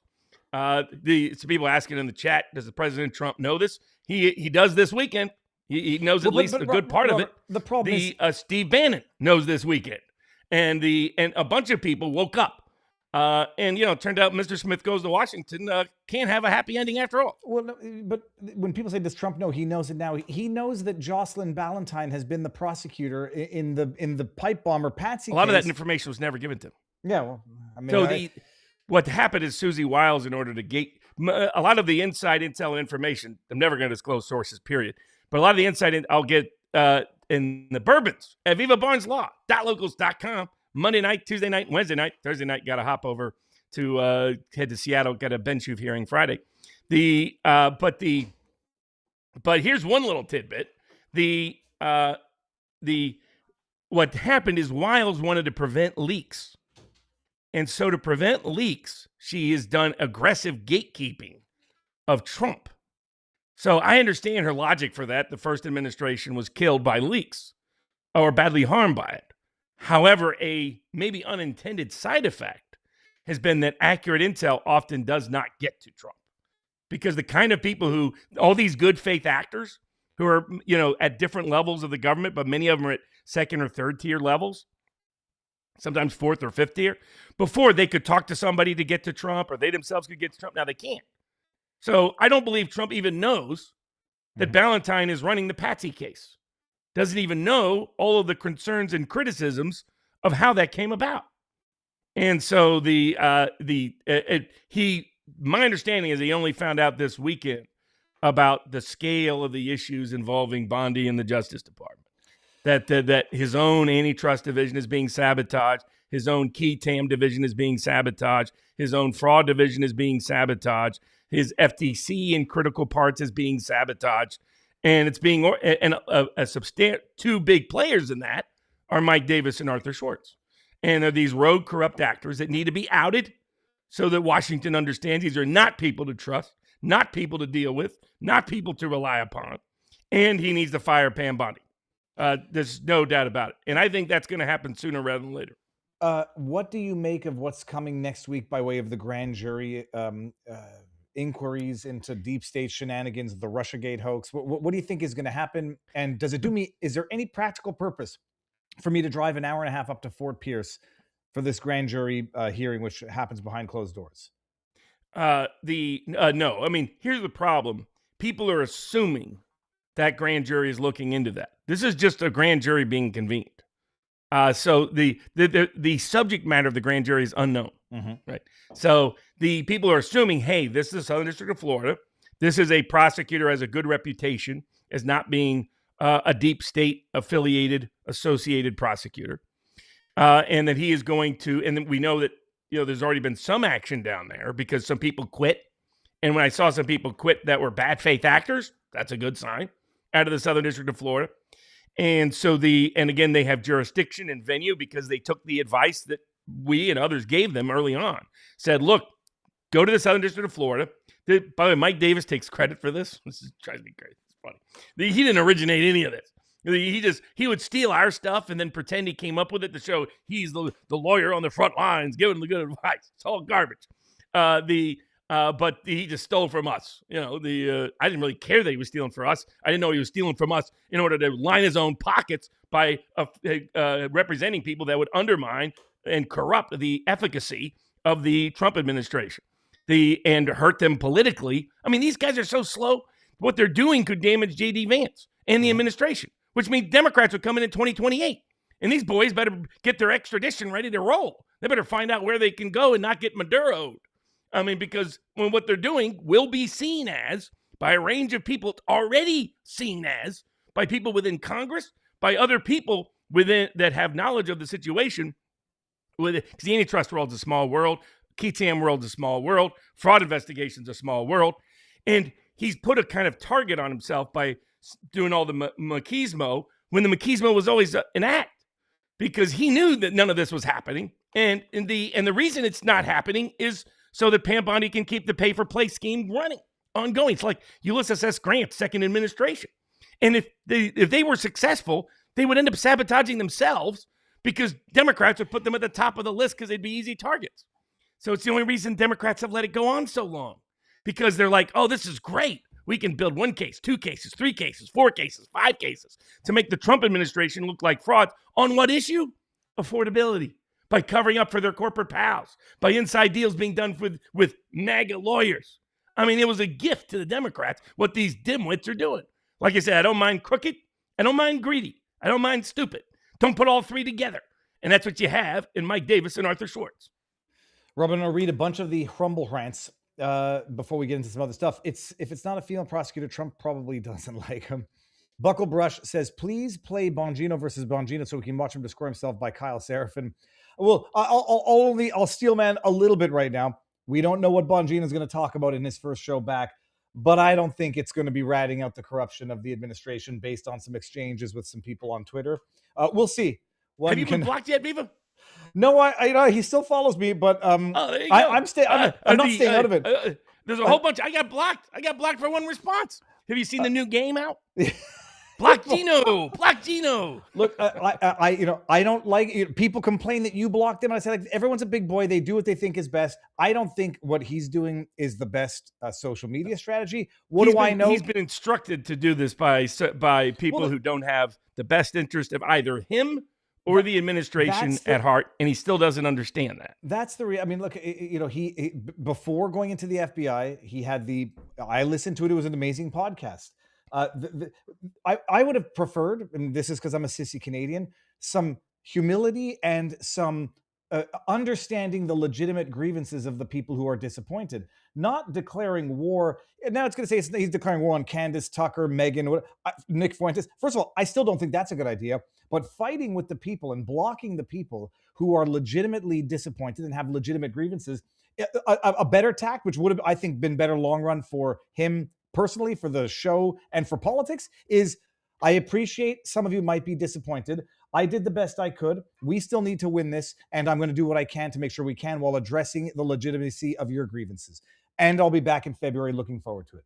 What we saw is, I hope everyone's doing well on a personal front. I think it's a bizarre meltdown that I think is going to be counterproductive. It all kind of makes sense that Bondi's running this heavy interference and that she's got cash on a short leash, and that for whatever reason Bongino just stepped in line. And that she's got Woodward and Blanche not willing to do anything to stand up either with any consistency. Even when they know there's cases they have, they're like, this is wrong, this is a bad idea, but okay. They feel all this pressure from the likes of Mike Davis and Arthur Schwartz to play this game. But it was like, why haven't they gone after Antifa and Trantifa, which has connections to the Charlie Kirk murder and assassination? Well, now you kind of know why. Why aren't they looking at the government connections or NGO connections? Now you know why. And that bridges us to the next case. Why is there a couple of lesbos from outside the state knowing where to go and knowing to go to Minnesota to try to obstruct ICE officers and create a false flag event that could undermine our immigration enforcement? It's because it confirms what we've long suspected. We would have seen all these prosecutions if these people were not connected to powerful deep state rogue actors.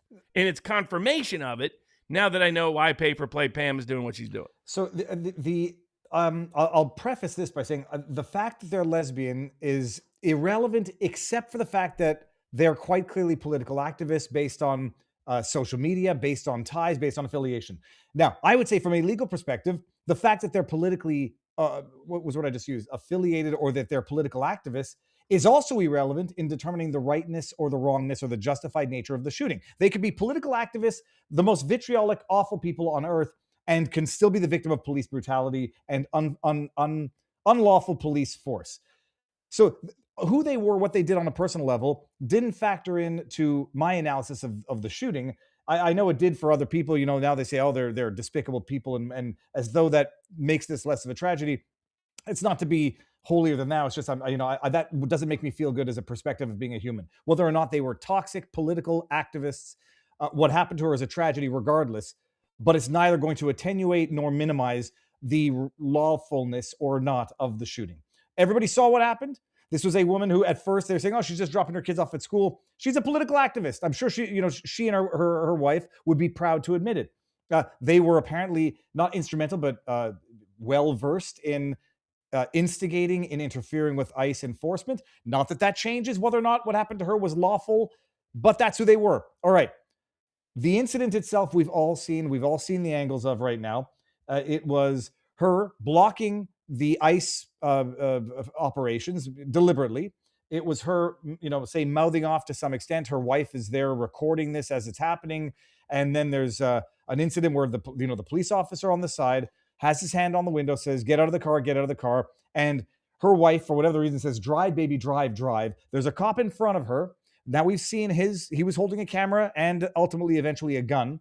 We've seen his footage now. It quite clearly seems to indicate that he did get hit or pushed by the vehicle. It was like dropping a phone, Viva, is not indication of getting hit.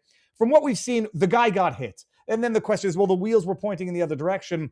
From what we've seen, the car started accelerating as she's saying, drive, drive, drive, and it's pointed at the cop. It doesn't get traction because of the icy roads. Then the wheels turn. There's a shot fired, bang, bang, 2 more as the car goes by. She's dead. After all of this, a stupid, V for Vendetta type escalation incident that is now going to be weaponized by both sides, but one side more effectively than the other, because a dead woman shot in the face is going to be easier to market as, victims of police brutality than convincing people it was a lawful, justified shot. Because it was borderline. I think it was. Now that we've seen all the evidence and I've seen the analyses on both sides, and it was unfortunate. But yeah, you're driving your car, speeding off with another cop with his hands in the window and a cop in front to off to the side. You're putting people's lives at risk, and that cop had less than 1 second to decide what to do. I think I've just tainted the analysis, Robert, but I think you came to the same conclusion. Unfortunate, but justified. Yeah, I was on with Alex Jones live. We were going to debate Venezuela, but this story broke live, and so we were watching the video footage live. And there's been a bunch of misrepresentations out there. They're misrepresenting what the internal policy is for the police officer and the ICE officer and how to handle this kind of scene. The general protocol is for an ICE officer to not get right in front of a moving vehicle for the purpose of trying to stop it. That's the policy. It is what the officers act, and even then, it includes a bunch of exemptions and says, if necessary for your defense, for the defense of others, to try to prevent certain crimes from occurring, you can be in that position. So the people are misquoting it. They're highlighting provisions, or they're taking out all the exemptions and all the rest. Nick Rekieta made this point. He's like, yeah, if you got all the exemptions, then yes, you can try to make an argument. But so that argument's a red herring. Second argument is Barnes versus Felix. That's a Fourth Amendment case. That's about whether her estate could bring a claim against the government. That is not a self-defense case about the officer. Those are two separate things. But even that case, by the way, so in Barnes versus Felix, officer comes up, asks a person to get out of the car, is coming up, then the person jumps back in the car and takes off. The officer jumps onto the car and tells him to stop and then shoots him. Even under Fourth Amendment analysis, which is less generous than a self-defense is for a criminal defendant, the Fifth Circuit Court of Appeals ruled that it's summary judgment, that there's not even a dispute worthy to get to a jury what he did. So people focus on the Supreme Court saying that you don't, remember we covered this case, you don't look at the limited timetable, you look at the totality of the circumstance. Mm-hmm. But even that case said, in the totality of the circumstances, what the officer did in preventing this person from fleeing when he is an imminent risk to others was in fact completely appropriate, because you can defend yourself, you can also defend others. That guy was much more aggressive than this officer was. Third, there's been a lot of misrepresentation. You point out, just happened to be dropping the kid off and suddenly ended up with the officer shooting him. The left just lies so badly and so egregiously, it's unbelievable. But they're used to getting away with it. But in fact, that's not at all. These were out-of-state people who came for the exclusive and primary purpose to obstruct a ICE deportation. And by the way, go take a look at who it is they were deporting. They weren't deporting like the guy that's been here 20 years. That's a nice little gardener that goes to Catholic church. They were deporting the sodomites, the rapists, the child abusers, the murderers, the assaulters, the domestic violence guys, the gang members, some of the worst of the worst. That's who they were protecting. They were protecting some of the worst criminals on the planet. And so they deliberately obstruct knowing where they're going, which tells me it's organized. The fact they're out of state, the fact they know how to do it, the fact where they're at, all that. Officers come up, and this officer is just walking around where they're talking smack to him and, hey, try to do something, da-da-da. And he's not standing in the center of the front to stop the vehicle. The vehicle at that point's not moving. He's just trying to get a sort of map of, okay, what are we dealing with? Is there somebody over on this side? Or is there somebody over on this side? Well, that's what he's doing. He's just going around and he's filming it. So if he was out to do something illicit, he wouldn't be filming it, everybody. So he's filming it. So I mean, above and beyond a body camera to protect himself ultimately, but also develop evidence. And as he's to the corner of the vehicle, not in front of the vehicle, and as the other officer's going up thinking he's going to be able to open the door to have her come out, that's when she suddenly hits the gas. And if you look at the vehicle from behind, you will see the vehicle does not turn right away from the officer. It initially turns left right into the officer. That's why he gets hit. You can tell that if you see the video from behind, it's clear. All the other video confirms this. It's now subsequently come out, but I was watching it in live time. And it clearly hits him. And at that point, you have somebody who is a dangerous fleeing criminal who has committed a federal felony of obstructing a ICE federal investigation, deliberately, knowingly, intentionally, by the way. But her intent otherwise is irrelevant. What matters is his state of mind, not hers. And his state of mind is, this is someone that is trying to kill me. This is someone that will probably try to kill others because they're there to obstruct in the first place. And driving a big vehicle, even at 3 miles per hour, at 2 miles per hour, is by law considered a dangerous weapon. So it's just the same as having a big gun to somebody's head. And in fact, it can get worse. And so as he's jumping, trying to get out of the way, you can tell he gets hit by the way he falls back. And he's about to fall back. He pulls the trigger, hits, and kills her and on the spot. And disables the vehicle from being a future dangerous weapon, just like disarming somebody. It is as clean a shoot as you get in law enforcement. And it's all filmed on videotape with multiple witnesses all over the place.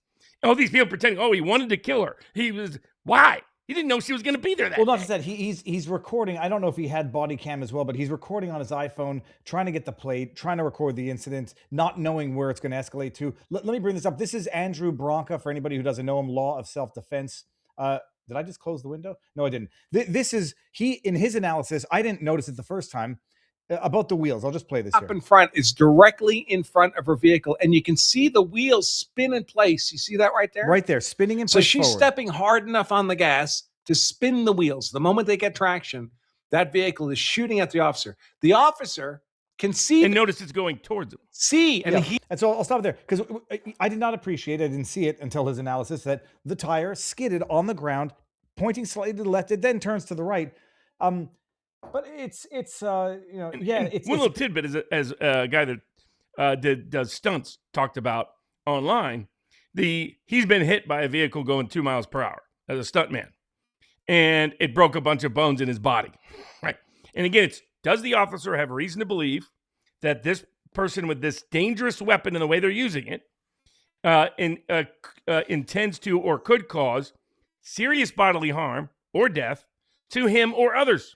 Let me and how can we say it is utterly unreasonable for him to think anything but that in that instance? Alonzo, it's not going in reverse. That's because he was reversing the video to show the wheels going forward. And you can see it, by the way. I saw it, one of the videos from behind. And you can see it's good that she appears to have turned it that way because you see it go like this before there. It only goes back like this after she's been shot.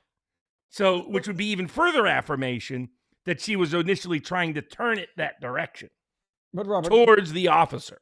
And that's what he sees. He sees it coming towards him. Well, and also accelerating. It could kill him in a second. It could harm other people. This is someone that's there to obstruct to begin with. That's why they're there.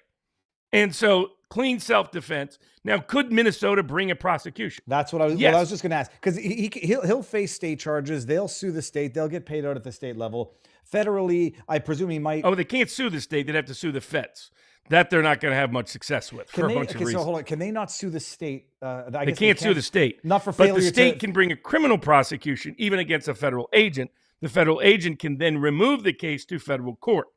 We'll see whether, in my view, it would be another bogus case. Because I think ultimately this will be in the clear. And if you see even a commie state like Minnesota not bring a state prosecution, then you know just how clear his self-defense rights are. Okay, that's interesting. Okay, good, and not good. It's hindsight is amazing. Some people are saying the second and third shot are going to be problematic, but all three shots came off in less than a second. I think it's 0.7 seconds, part and parcel of the And same it's within their incident. training to do it that way, by the way. Okay, well, it is terrible, but this is a case of NGOs or activist organizations using people as human pawns in their game, and they've got their martyr now. She's no Ashley Babbitt. This was a far more immediate risk, and now we've seen it all from all angles. We've seen it in slow motion. Go for it, Robert. And further context for these people that think totality of the circumstances hurts his defense. Literally just the opposite. It helps his defense. One aspect of those totality of the circumstances, what does he know as an ICE officer? There have been over 60 incidents just this year by protesters trying to run over ICE officers. This officer was involved in an incident where he was dragged by an illegal criminal pedo that he was trying to arrest. He got stitches, and I noticed there was, to his brachial artery. He knows what the guy whose arm is in the car is at risk for grievous bodily harm if she takes off and starts dragging this guy by his arm. And correct. To defend the other people, to defend himself, to defend the community, he did the right thing. Pure and simple. Robert, did I start reading Rumble Rants and then stop and forget? The only argument I can think of is, Your Honor, she was a really bad driver. Please convict this man, Joe Mascu. The good lady is exactly the same person as Ben Soof, easy crazy people. The good lady is exactly the same person as Ben Soof, example crazy. Oh, I see, crazy people. Yep. Matt Reese says, I saw about 20 ICE protesters today. They were blowing whistles and looked like a group of homeless meth addicts. They might be. Ginger says, it's not in their training to shoot 3 times, Robert. That FUD lore has been going around Twitter. It's incredibly discrediting for anyone who repeats it. I'll double check that independently. Matt Rice, so I saw that. Hope you have proof of your allegations, says Barry N. McGrowan. Barry N. McGrowan. I don't know what that means. I'm not out here making these accusations unless I do. Just FYI. And I have no knowledge of them. You came fresh and hot off a meeting in D.C. Where did they last say the best place to express frustration is Twitter, X, emails, calls? Is that Viva volume lower than Barnes? That might be a microphone thing. I think we checked out here. Female prosecutor. Hold on. No, play Bongino versus Bongino. Oh, that's where I stopped. That's right. You would see the movie.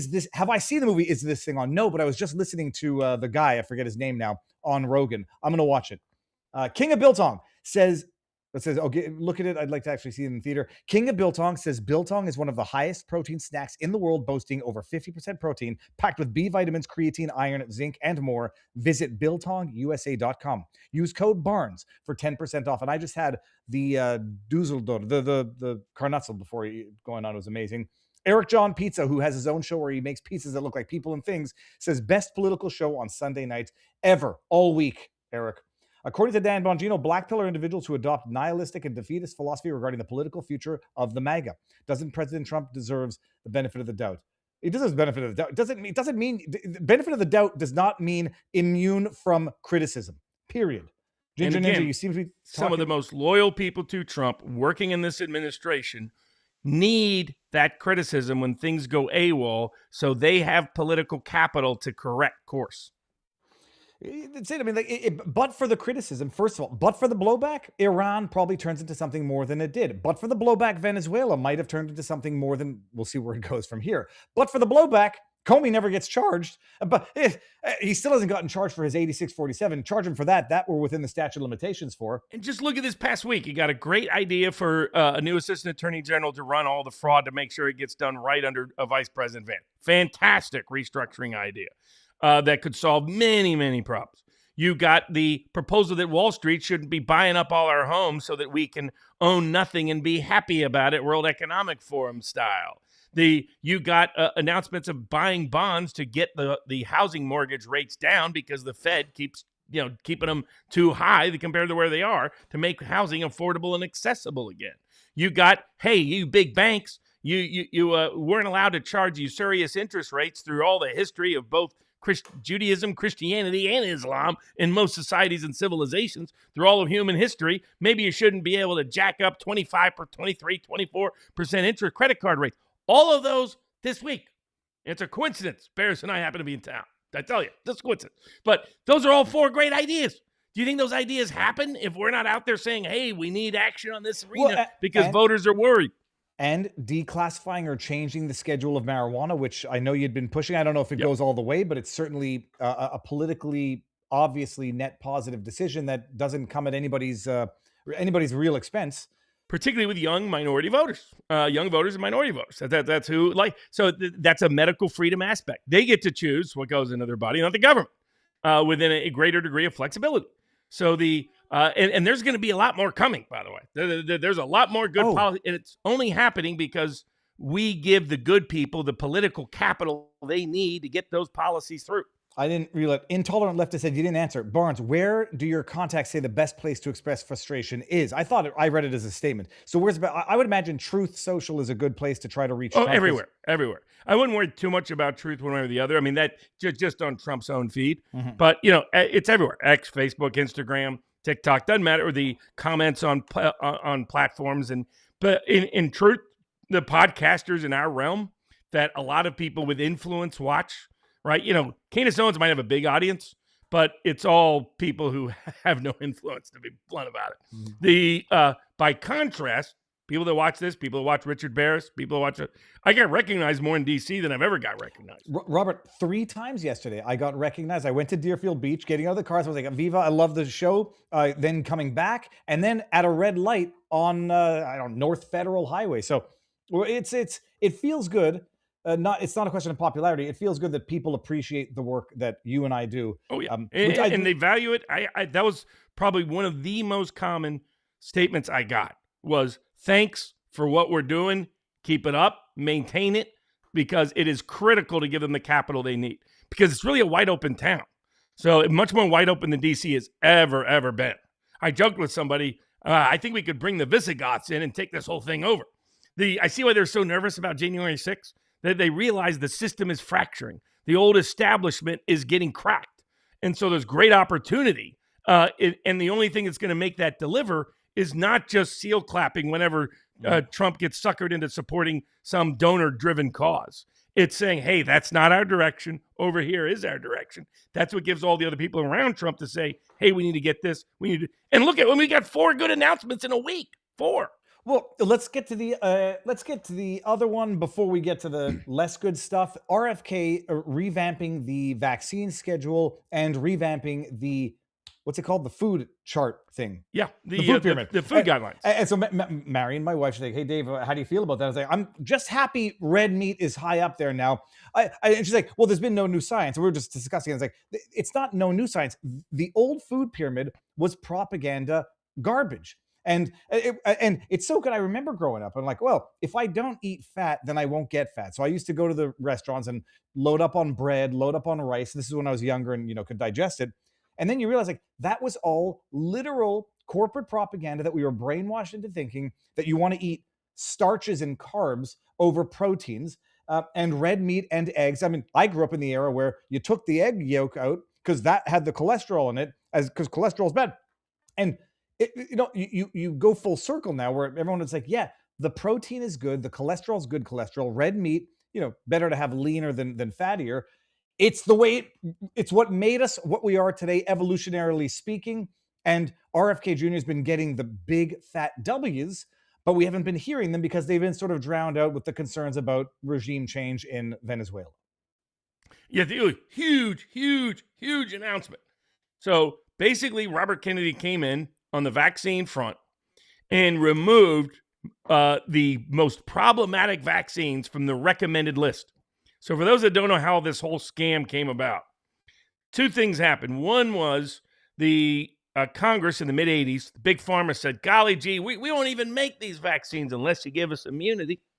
And the thing, I was telling people this in Washington, it's like, okay, you want immunity? Agree to no profit. Agree to distribute it at cost. See how many of those vaccines disappear from the marketplace then. Because it will diminish their brand because of how much these vaccines cause injury. and more people are alert and awake to it. What they wanted was guaranteed profits plus no liability. And that's what the childhood immunity, but how do they get the guaranteed profits? Well, first you get the law that says they're immune if they manufacture these vaccines. Then there was an old provision that had the Secretary of Health and Human Services help let schools know what vaccines are needed or recommended or not. And this was never supposed to be part of this process. But behind the scenes, this is where, like, when you have rogue actors who know how to work the system, they get very pernicious things through. But that means you can take the same methodology and get righteous things through. Once you understand how the system really operates. Bobby does better than anybody up there. And by the way, everybody that's good faith on the cabinet side at every level loves Bobby Kennedy. He's got far more political capital than he even knows. It's amazing the conversion and transformation that's taken place. They all want to be associated with him. They all want to be affiliated with him. They all want to work with him. He's got to use that because he's got. I mean, I heard it from everybody, no matter who they were. So the people who probably would have considered him persona non grata just 18 months ago, now it's like he's the greatest. So he's doing a lot of, and he's having the most success because he understands how the system works. And how the system worked was it needed to be so what was originally designed just to help schools know and it was a funding mechanism, by the way. It was that if it was recommended by HHS, then there would be federal funding to support these vaccines being included on school list. Then they used the law to say now they have immunity, but now they have guaranteed profits because everybody has to buy it, has to get it to go to school. And then they gave kickbacks to the doctors and the medical associations. So that's how this whole scam came about. And all of a sudden, you weren't getting good science, you were getting bad science. You were getting vaccines that almost all of them had never been properly clinically tested against an actual placebo. They would test the vaccine against another vaccine. They would test it against another dangerous drug and say, look, it's just as unsafe and ineffective as that one. And thereby call it safe and effective. So by removing it from the recommended part of the list, it now can't be mandated for most school systems. There's some school systems that have their own list, but most don't because they don't want to get into the legal risk. So they go with whatever HHS recommends. So it doesn't matter if it's on a list, it has to be on the recommended list in order to get mandated or under the kids' law to be immune. So the net effect is if what you're going to see? You're going to see a lot of these vaccines disappear because they knew they were unsafe, knew they were ineffective, and now that it's no longer mandated and can't in most jurisdictions, and now they can face liability, this is going to be a massive boost to the health of our kids and our next generation. Huge win, huge win. Second big win was finally fixing the bogus food guidelines. Our food pyramid was created by the sugar lobby, created by the ultra-processed food lobby to tell us, you know what's at the top of the food pyramid? Fruit Loops. Fruit Loops is what you should be eating every day. Not good, all-natural milk like you can get from AmosMillerOrganicFarm.com. You can also get some good pumpkin pies to help support 1776 Law Center. He's got that up and going, by the way. We'll be promoting that in a little bit at 1776 Law Center in the coming week or so. And also give Bobby credit. He knows how to package this. He says, what's the message? Eat real food, real food, not fake food, not some Bill Gates Beyond Meat food, not some ultra processed chemical laden crap made in some New Jersey factory, but real food from your local farm, real meat, real vegetables, real food, a little less sugar. Don't eat all. He's taken all imagine. We were paying to get poor people to drink bad food that made them so unhealthy they had to go on Medicaid. So unhealthy that many of them were disabled for certain areas of work. So limited that they couldn't even serve in the military if we needed them. And the government was subsidizing this because the big sugar industry bought them off. By the way, if people even remember, if you want to know some of these people that are connected to the Mike Davises of the world trying to protect and promote them, go back and see if they were also on the big sugar lobby earlier in the year trying to pretend big sugar was good. So a huge, two massive, monumental shifts that are science-based Well, my other favorite thing to do is to watch journalists try to try to get one over on Bobby Kennedy. They go, I can't believe you're doing da da da. He's like, well, here's why, here's the science, here's the fact, da, da, da. And every time he comes back, we just follow the science. And this is what the science has always said. It's the industry lobbies lied about the science in order to get this crap stuck into our bodies that has caused the health epidemic of chronic disease in America. And what does that relate to? You want to get healthcare costs down? You want to get them more accessible and affordable? Insurance premiums and healthcare access? Make people healthier. How do you do that? You remove these bad, dangerous drugs from the time they're little children and babies, Chemicals and you and get dyes? them with good food. Yep. Bobby Kennedy's getting 2 birds, 1 stone. It is amazing. It's just a shame that we didn't get enough of it. I heard it because I follow the news and I follow the Bourbon with Barneses, even though I don't always comment. Well, I catch up with them in the morning while I'm doing my jog. So we didn't hear about them, Robert, partly because we're still hearing some disconcerting news about the action in Venezuela, which it hasn't descended into full-blown internal civil war in Venezuela yet. It hasn't descended into ongoing, protracted military, I would say, involvement yet. And then we had that executive order, which apparently seeks to, I don't know, nationalize or secure the proceeds from the oil that Venezuela is going to sell through America. First things first, I mean, I've been following it. It doesn't look like it's fallen into internal civil war, but it's tough to tell. One thing is clear, that for everybody saying, oh, this was just an arrest and, it's not regime change and it's not protracted military action.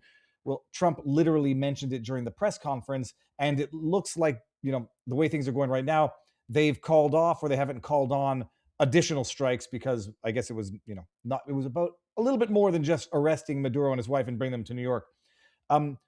What is going on with the executive order to protect the proceeds from the Venezuelan oil? The first question I have is, how much oil does Venezuela put onto the international markets?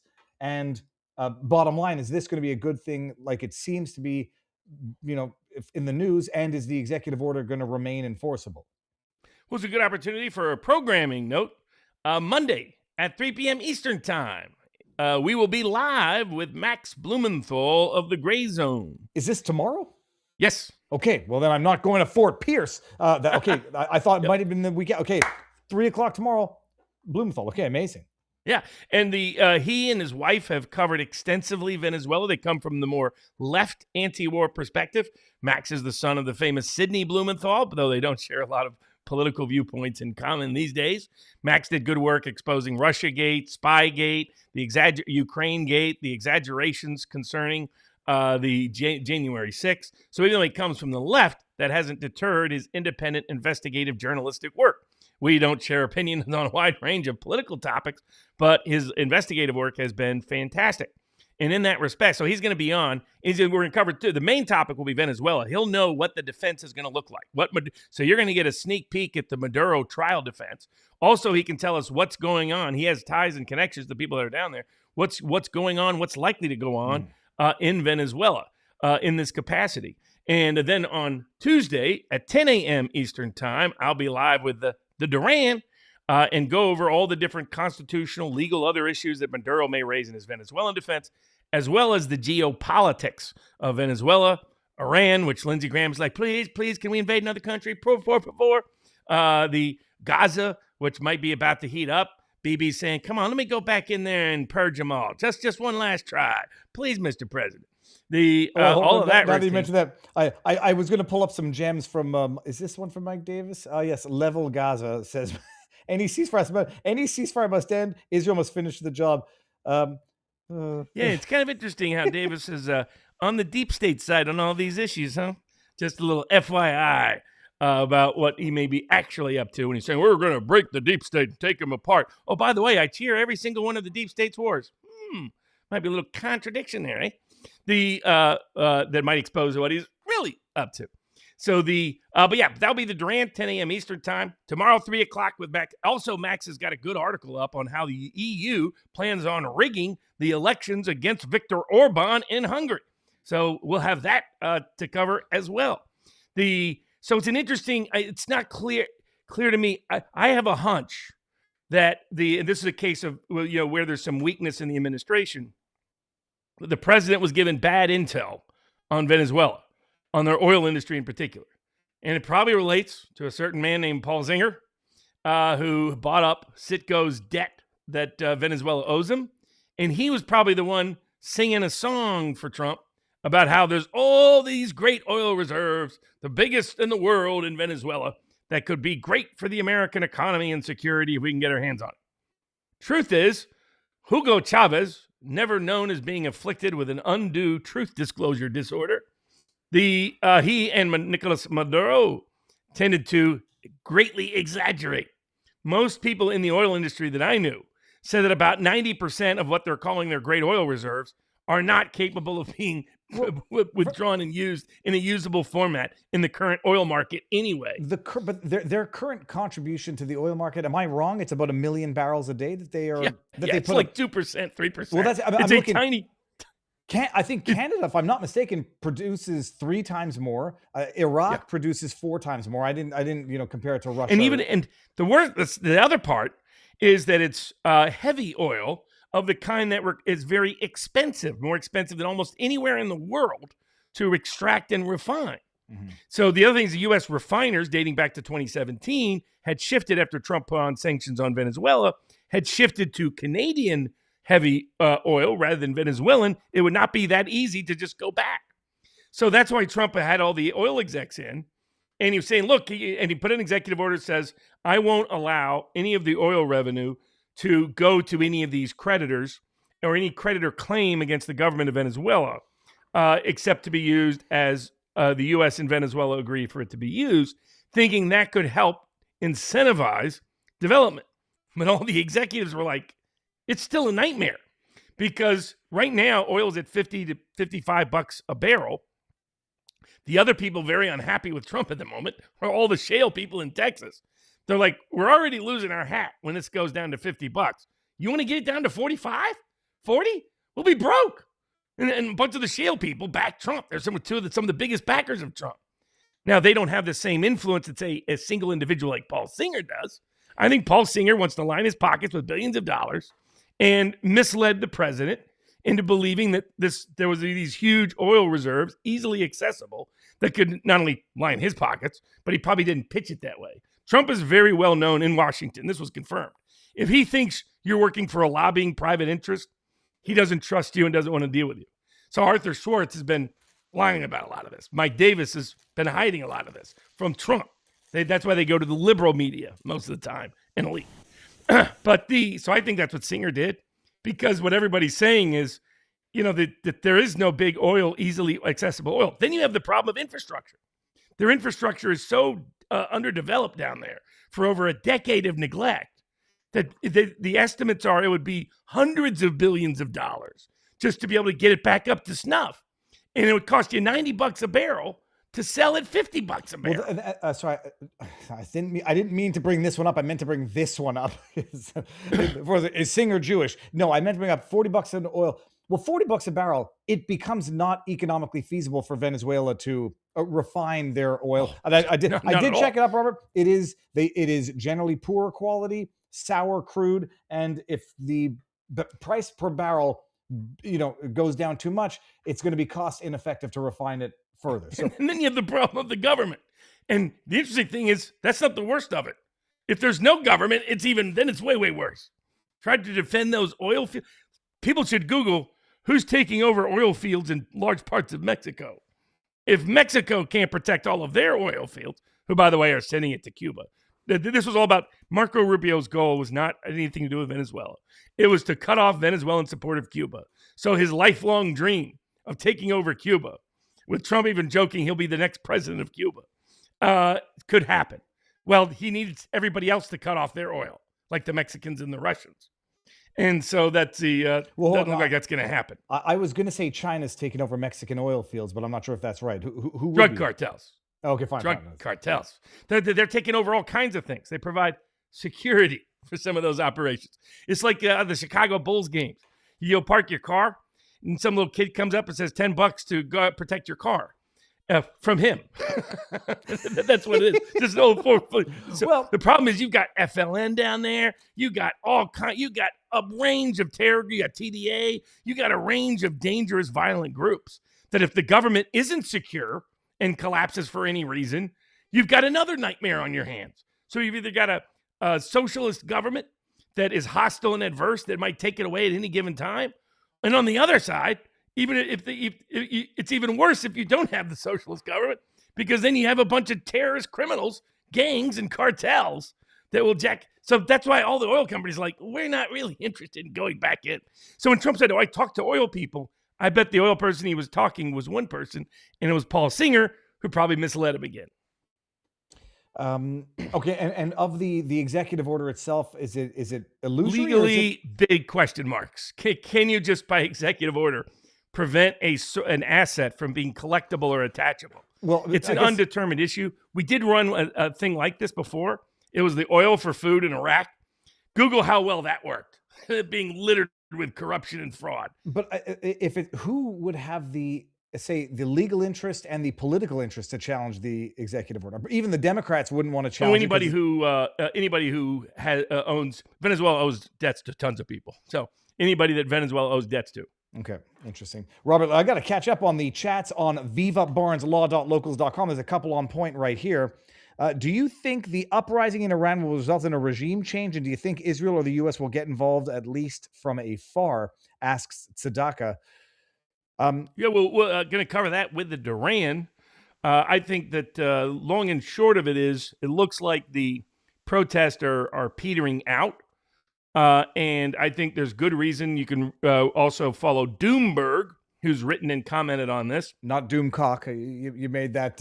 Yeah, I know. The Doomcock's cool too, but this is Doomberg, the oil expert, and he believes there's good practical and tactical reasons why it is that we're mostly likely doing bluster to try to motivate the protest, and it's because somebody in the State Department, the CIA, still believes that threatening, they have this imagination where all the Iranian people are sitting around saying, "I just wish the Shah would come back.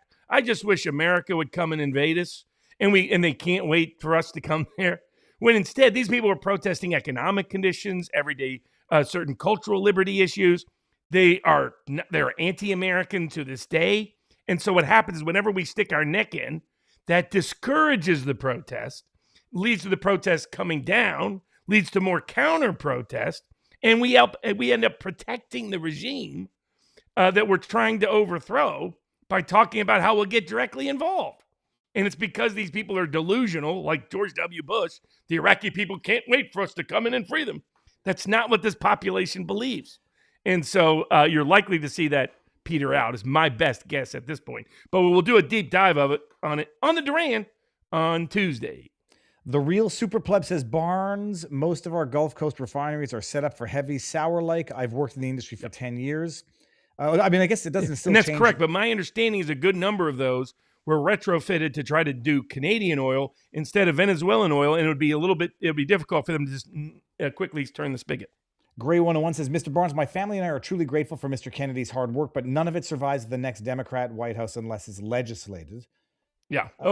Well, some of these things will be harder to reverse because of the way in which he's putting them in, how he's papering the file, so to speak.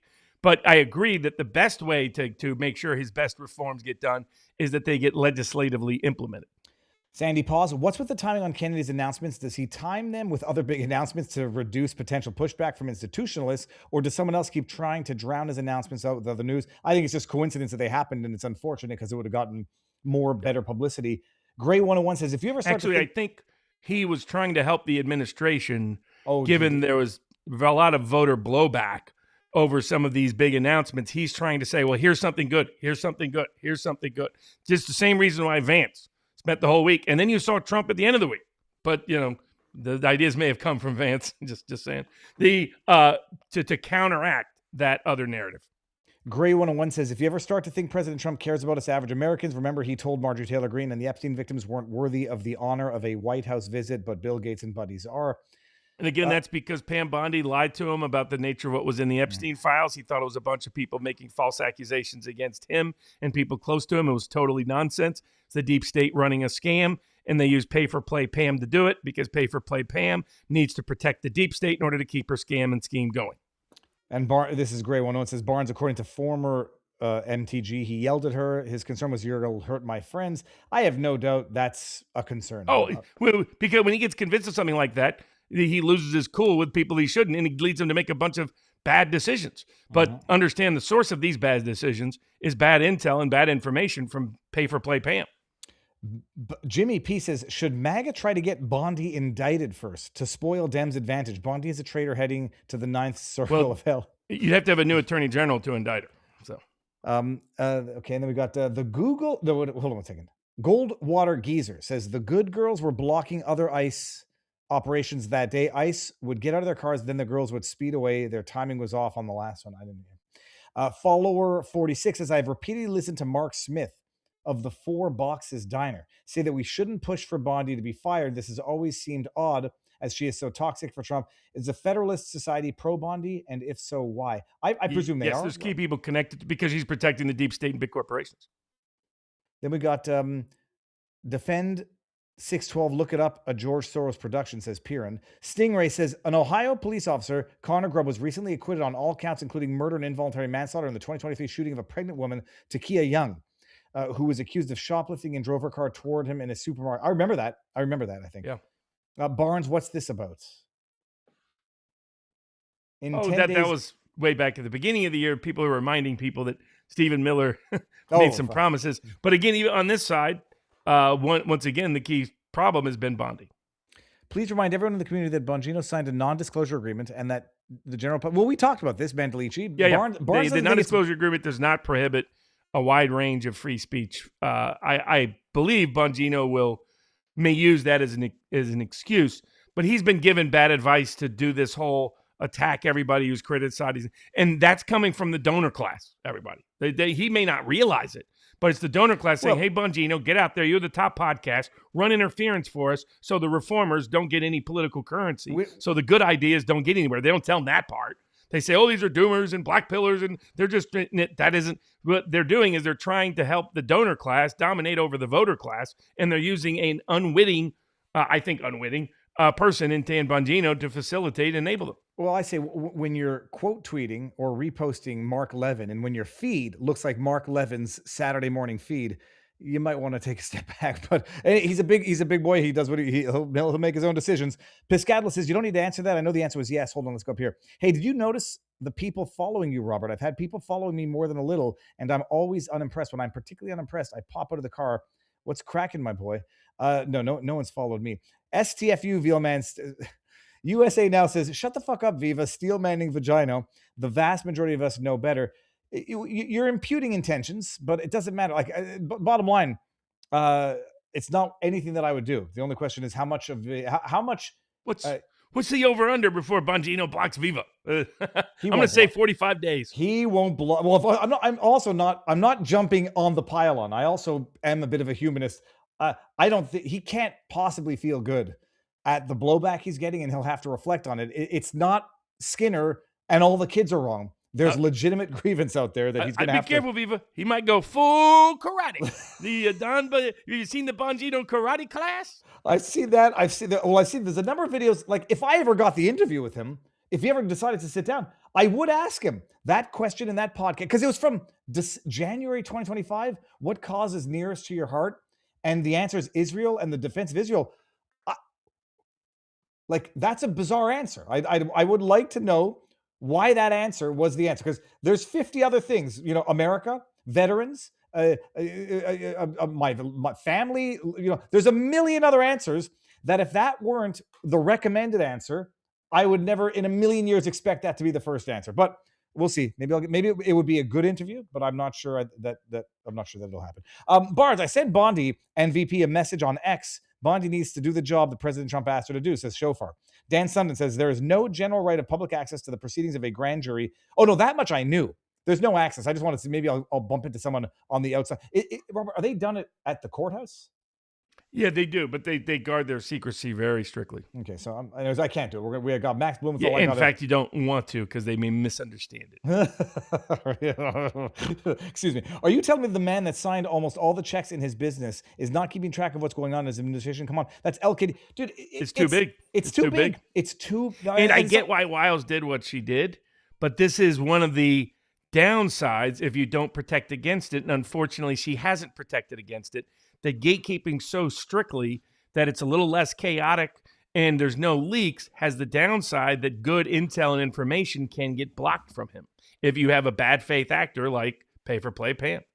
Andrew Piscadlo says, I despise our politicians. Here's the reality. We don't own them. I told that story about the suit and how much they make to illustrate that fact. The only way to raise their pay constitutionally is for the next session. Raise their pay to $2 million or more. I don't care. Make it a big crime to do insider trader. Make it $10 million salary enforceable at the state and level. Make it punishable by death to be bought out bitch on the stock market. The corruption is within the prosecution. Barnes 2025. I think we both said that. Then we got Andrew Piscadlo over here.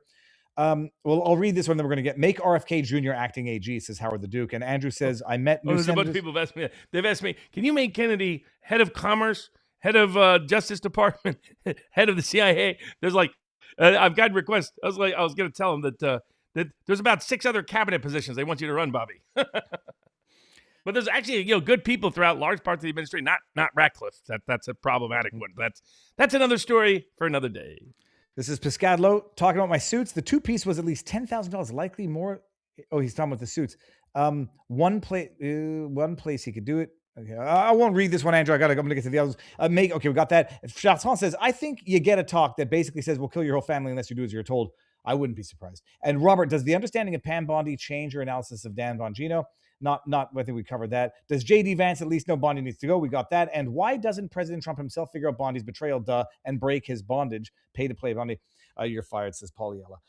Okay, we'll come back to some other stuff. I'll get back to these afterwards. We're going to have our locals after party. Robert, what do we want to get to? Now we get to these random cases. Well, life could be a lot worse. You could be a stateless citizen after being an ISIS child bride. So this was interesting. So I read this case, and it's not to say I sympathize with the terrorist. This is a girl. This is a British-born woman which is the key element here. When they said they stripped her of her citizenship, her passport, I was like, oh, so she was naturalized. They just, no, this is a British-born woman of, I forget her name. It's obviously Islamic descent. She's Islamic. She goes and converts to ISIS, allegedly. She flees and goes to Syria in 2015. When she's underage, by the way. To join ISIS at the age of 15.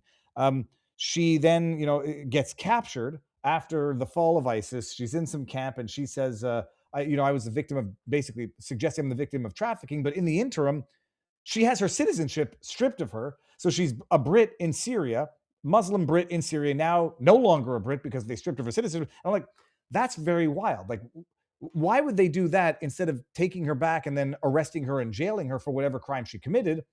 Because she's now stateless, which is bizarre.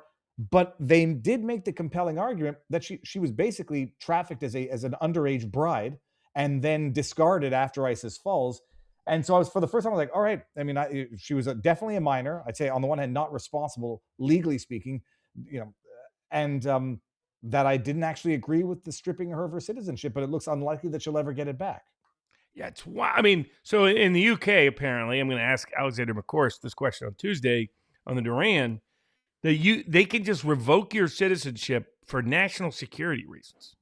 It's like, what? Some politician that thinks you're a national and they can just take it away. So I did not know that was the law. And the issue here is you have someone who's underage, was in fact trafficked. ISIS was doing that regularly. Came to greatly regret and resent the fact that she ever got involved in any of it at all. And now she's stuck in sometimes called a refugee camp. Other people called a detention camp in Syria. She's stuck in a detention camp in Syria, can't get out, can't go anywhere because she's been stripped of her UK citizenship. So she files a complaint with the European Court of Human Rights that the United Kingdom is a signatory to. And one of their clauses is you can't punish people for being trafficked. And this kind of looks like you're punishing her when she was underage, ends up getting trafficked for it. And they haven't identified any crime she's committed. It's in other words like, hey, you were in ISIS. She was a trafficked young girl in ISIS. So it's not the same thing as like an actual ISIS terrorist.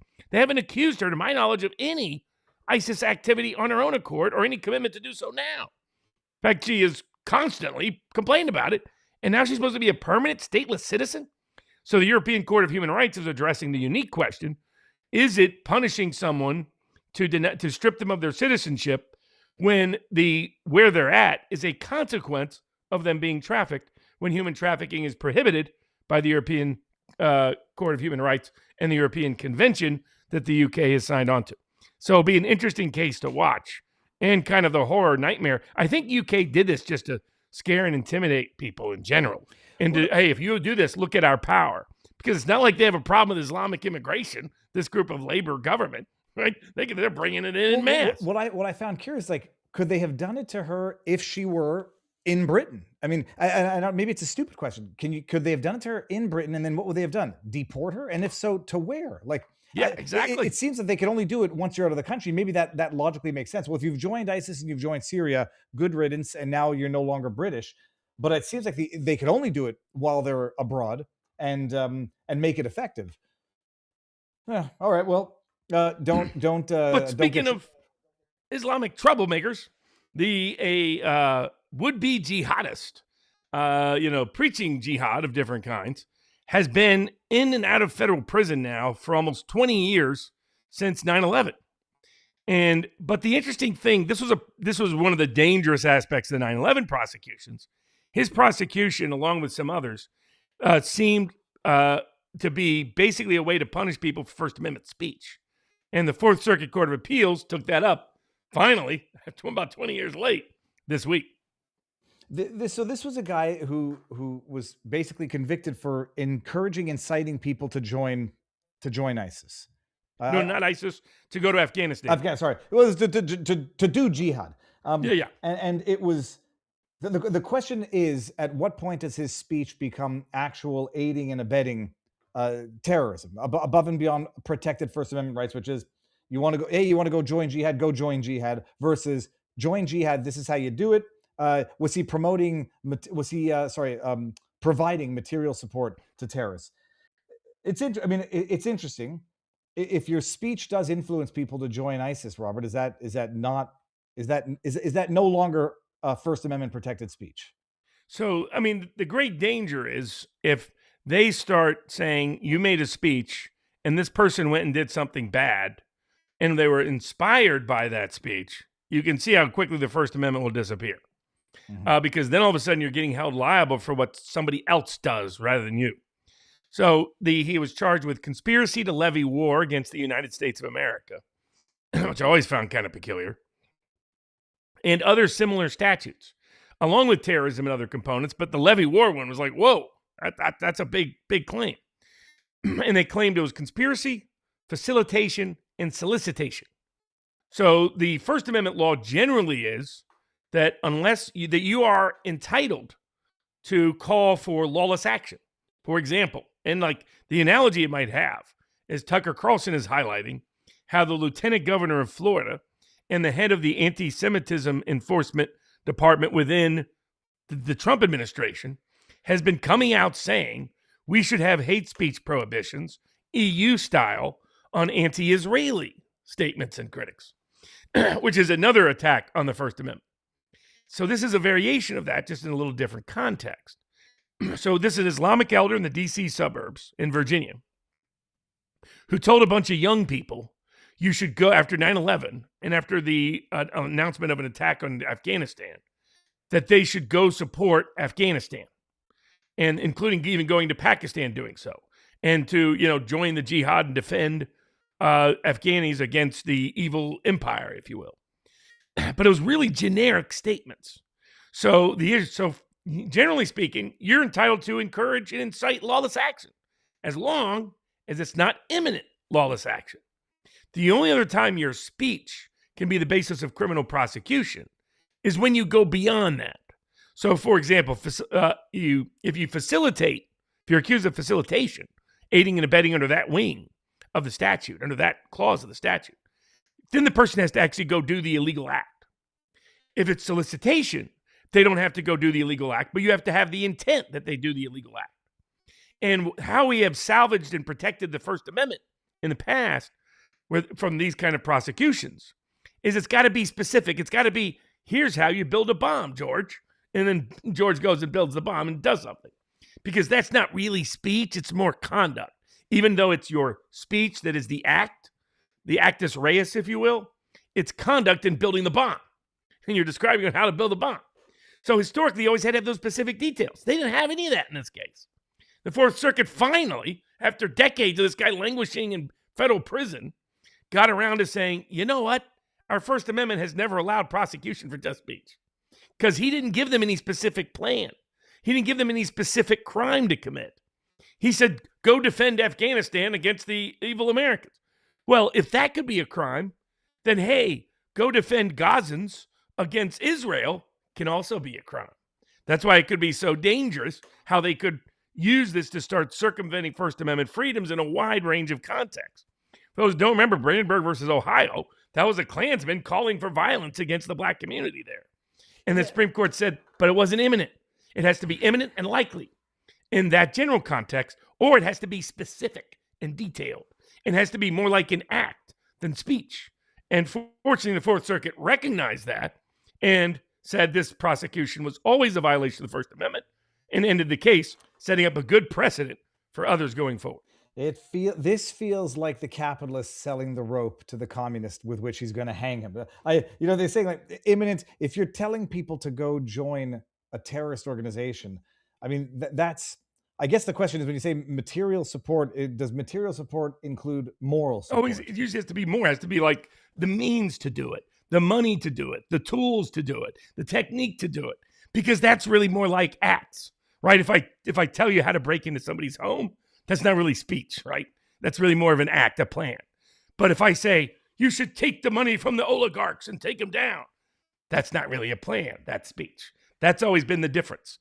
And it's shocking that they did not recognize this difference for 2 decades because of the 9/11 fear paranoia was so off the charts. Robert, I want to bring this one up because at the risk of needling you again, Logjam says, what will Bannon do now concerning the Viceroy? I got to see what that word means. Mike Davis. Has Bannon... Expect some positive action pretty soon in that regard, put it that way. And then we got a charity here in my hometown was giving away soda this week with their food drive. It was their main advertisement. It's very irritating as a parent, and like very irritating. It's garbage food. Captain Kirk is the one and only captain. Mr. Barnes, take down the next gen bullshit. Harry Toe says your audience is on drugs. Captain Picard is the best captain ever. All right, I'm not getting into some Star Wars or Star Trek wars. Hold up, wait a minute. Something ain't right. I want to bring this one up over here. I'm going to catch up. Why don't they just remove us as LKD? Because they don't know to, or at least Piscadlo says that's a killer shirt and waistcoat. Now I have to do a similar one. If you could go ahead and stop. What does that say? If you could stop trying to look for money laundering, that'd be great. Yeah. Does Trump realize Bondi's a problem? I'm so appalled by Trump's foreign aggression and wars that I'm ready to vote Democrat for the House to get a Trump impeachment. Am I off base? Says Ronald. No, I understand that sentiment. And it's good to relay that sentiment because it helps motivate the president to not let the deep state and donor class trap him in foolish conflicts that will, as he's already seeing in Venezuela, they lied to him and misled him about the nature of the oil there. Dan Sundin says, Mr. Smith Goes to Washington, D.C. was a show, the great moviegoers, how bad the corruption was, and now 1,000 times worse. And F. Chaton, I want to field this one. Question for Barnes. This almost supernatural tech claim rumor used by the U.S. and Venezuela, how true do you think it is? Francis, so it's possible, but I've heard like they were using fake photos though. Well, but and the fact that here's the what I was tracking, the head of counterintelligence for Venezuela, who is also in charge of the air defenses, has now been arrested in Venezuela. My guess is the U.S. was trying to run interference to hide who helped them because they wanted them to keep helping them. And so they were saying, oh, we use these crazy weapons that nobody's ever heard of. We can shut down radars. We can do this. We took out all of the guard by this supersonic weapon that caused everybody to bleed from their nose. They even put out a fake photo showing Nicolas Maduro with his shirt soaked with blood. It was a fake. Man, there's so many AI fakes. How many people were taking the fake bait on Iran. There were people cheering. Remember the Canadian protester who was smoking a cigarette, lighting something it was on in fire? Brampton, Ohio, or something. An attractive young lady smoking. First of all, don't smoke. Robert, it's all propaganda. But when they're saying they were convincing him it was all Iran. It was like some of this were like, hold on, I've seen that before. Hold on, I've seen. So they did the same thing with Venezuela. That the deep state psyops are going to be off the charts now that we got AI involved. Even what they described, and Francis, I read the same reports. Oh, it caused nosebleeds, and an explosive force can create that pressure change that can cause bleeding. I mean, that could just be being too close to any detonation. Well, plus, it would be in Venezuela's interest to promote this. This was some guy, rando, talking that got promoted on X by the press secretary. I'm like, okay, this feels like a psyop. This feels like they're trying to run a cover trail to try to hide who it was that we bribed to be able to land so easily and take them. That's what I think the U.S. is doing. We have these super duper secret weapons that manage to maneuver around all the. I'm not buying that. In the 1870s, a series of civil rights enforcement acts were passed to counter corrupt judges, letting the KKK off the hook in Southern courts. Could those same laws be used against corrupt judges, letting Antifa politicians and illegals off the hook this Absolutely. Time? And I think I have reason to believe, let's put it this way, certain civil rights prosecutors in the Justice Department would be doing precisely that, but for the interference of Pam Bondi, who, in order to not have their lives be made miserable, they have to run onto social media and say all kinds of nice things about Pam Bondi. So just say it. Booma says, who are the rogues? We've covered that. Roostang says, is Robert's positioning Charles Dickens' famous book behind him? To remind us of the phrase, it was the best of times, it was the worst of times, that opens Charles Dickens' novels A Tale of Two Cities, encapsulating the paradoxical nature of the era surrounding the French Revolution. Bingo! Good catch there, my friend. Michelle Tafoya is seriously considering running for... Okay, that I got there. All right. We'll come back to these. We should start doing We got some elections. We got habeas. We got maybe a little Third Amendment. We got some frozen welfare funds, unfrozen magically by the federal courts. And we got WWE class action and Jack Smith paying some informants to infiltrate the Trump campaign. Let's do on the same topic, what was it? The Third Amendment violations, because down in Minnesota, it was Minnesota where the ICE agents were getting kicked out of. That was good. You nailed Minnesota. Minnesota. You got that right much better than I got Appalachia right. Well, I was watching Fargo over the holidays. I got to watch that movie again. It was great. And the Minnesota accent is as close to Canadian as you get in America. So the story of the week was that allegedly ICE officials were being kicked out of a Marriott or it was a Hampton Inn that was owned by a Hilton, I think. Okay, Hilton. So they're getting kicked out because they say we don't want your kind here, so we're going to kick you out. And then when you first sent me that article, I thought maybe the government was going to use the excuse that you can't get kicked out for political orientation, but no, the argument might have been that you can't compel under whatever, I forget what law it is, but I remember you can't compel Third Amendment. You can't compel a private residence to house the military. And so the question was whether or not that argument could extend. It's not mutatis mutandis because it doesn't apply. To me, it doesn't apply to anyone offering their services for money, but set that aside. Could you make that argument to empower private corporations from offering their services to the military if they show up and try to use it? Now, I say this, it's a bit of a double-edged sword. When the RCMP was using, I forget what hotel it was up in Canada when they wanted to kill those ostriches, I was celebrating the fact that they were being kicked out of there because I thought, it was the righteous thing to do. And plus, they can go find whatever military barracks or whatever government stations they want to stay in. The question was, could these private corporations, which offer services to the public, invoke Article 3, the Third Amendment, to say we can refuse you and you can't compel us to house you? To me, the answer seems obviously no. You might want to shame them and use some public pressure if you don't like what the ICE agents are doing to say, if you house them, we're not going to stay there as general population. But they were on some sort of government list in any event. And to me, this question seems like an obvious no, but someone might try to test the theory anyhow. I remember someone earlier in the chat was like, Barnes isn't a constitutional lawyer. Well, I've won First Amendment cases, Second Amendment cases, Fourth Amendment cases, Fifth Amendment cases, Sixth Amendment cases, Seventh Amendment cases, Eighth Amendment cases. I'm hoping someday to be able to win a 10th Amendment case, but technically that's usually supposed to be the state, but I think the right of the people, but the courts haven't enforced that. But I would love someday to try a Third Amendment case. It's the only amendment that has not by itself been adjudicated by the Supreme Court of the United States. Because the Third Amendment stands as follows: no soldier shall, in time of peace, be quartered in any house without the consent of the owner. Not in a time of war, and even in a time of war, has to be prescribed by Congress. So the question is, does that apply to ICE? Probably does. And does it apply to the hotel? Probably does. So the government likely cannot compel anyone to house a member of the federal law enforcement. Under the Third Amendment, it's a quartering clause that, fortunately, we haven't had to use very often. Some years ago, they stationed the National Guard with dealing with prison riots inside the prisoners' accommodations, and the courts recognized that was a Third Amendment violation, unless it came with the consent of the owner. So it's one of those amendments that you ask like your average person, not like Amy Coney Barrett, who didn't remember the First Amendment, right to petition the government for redress of grievances, which I've litigated that, right to religious freedom, right of press freedom, right of speech, right of association, and I've even litigated the right to petition. That's the one Amy Coney Barrett forgot was in there.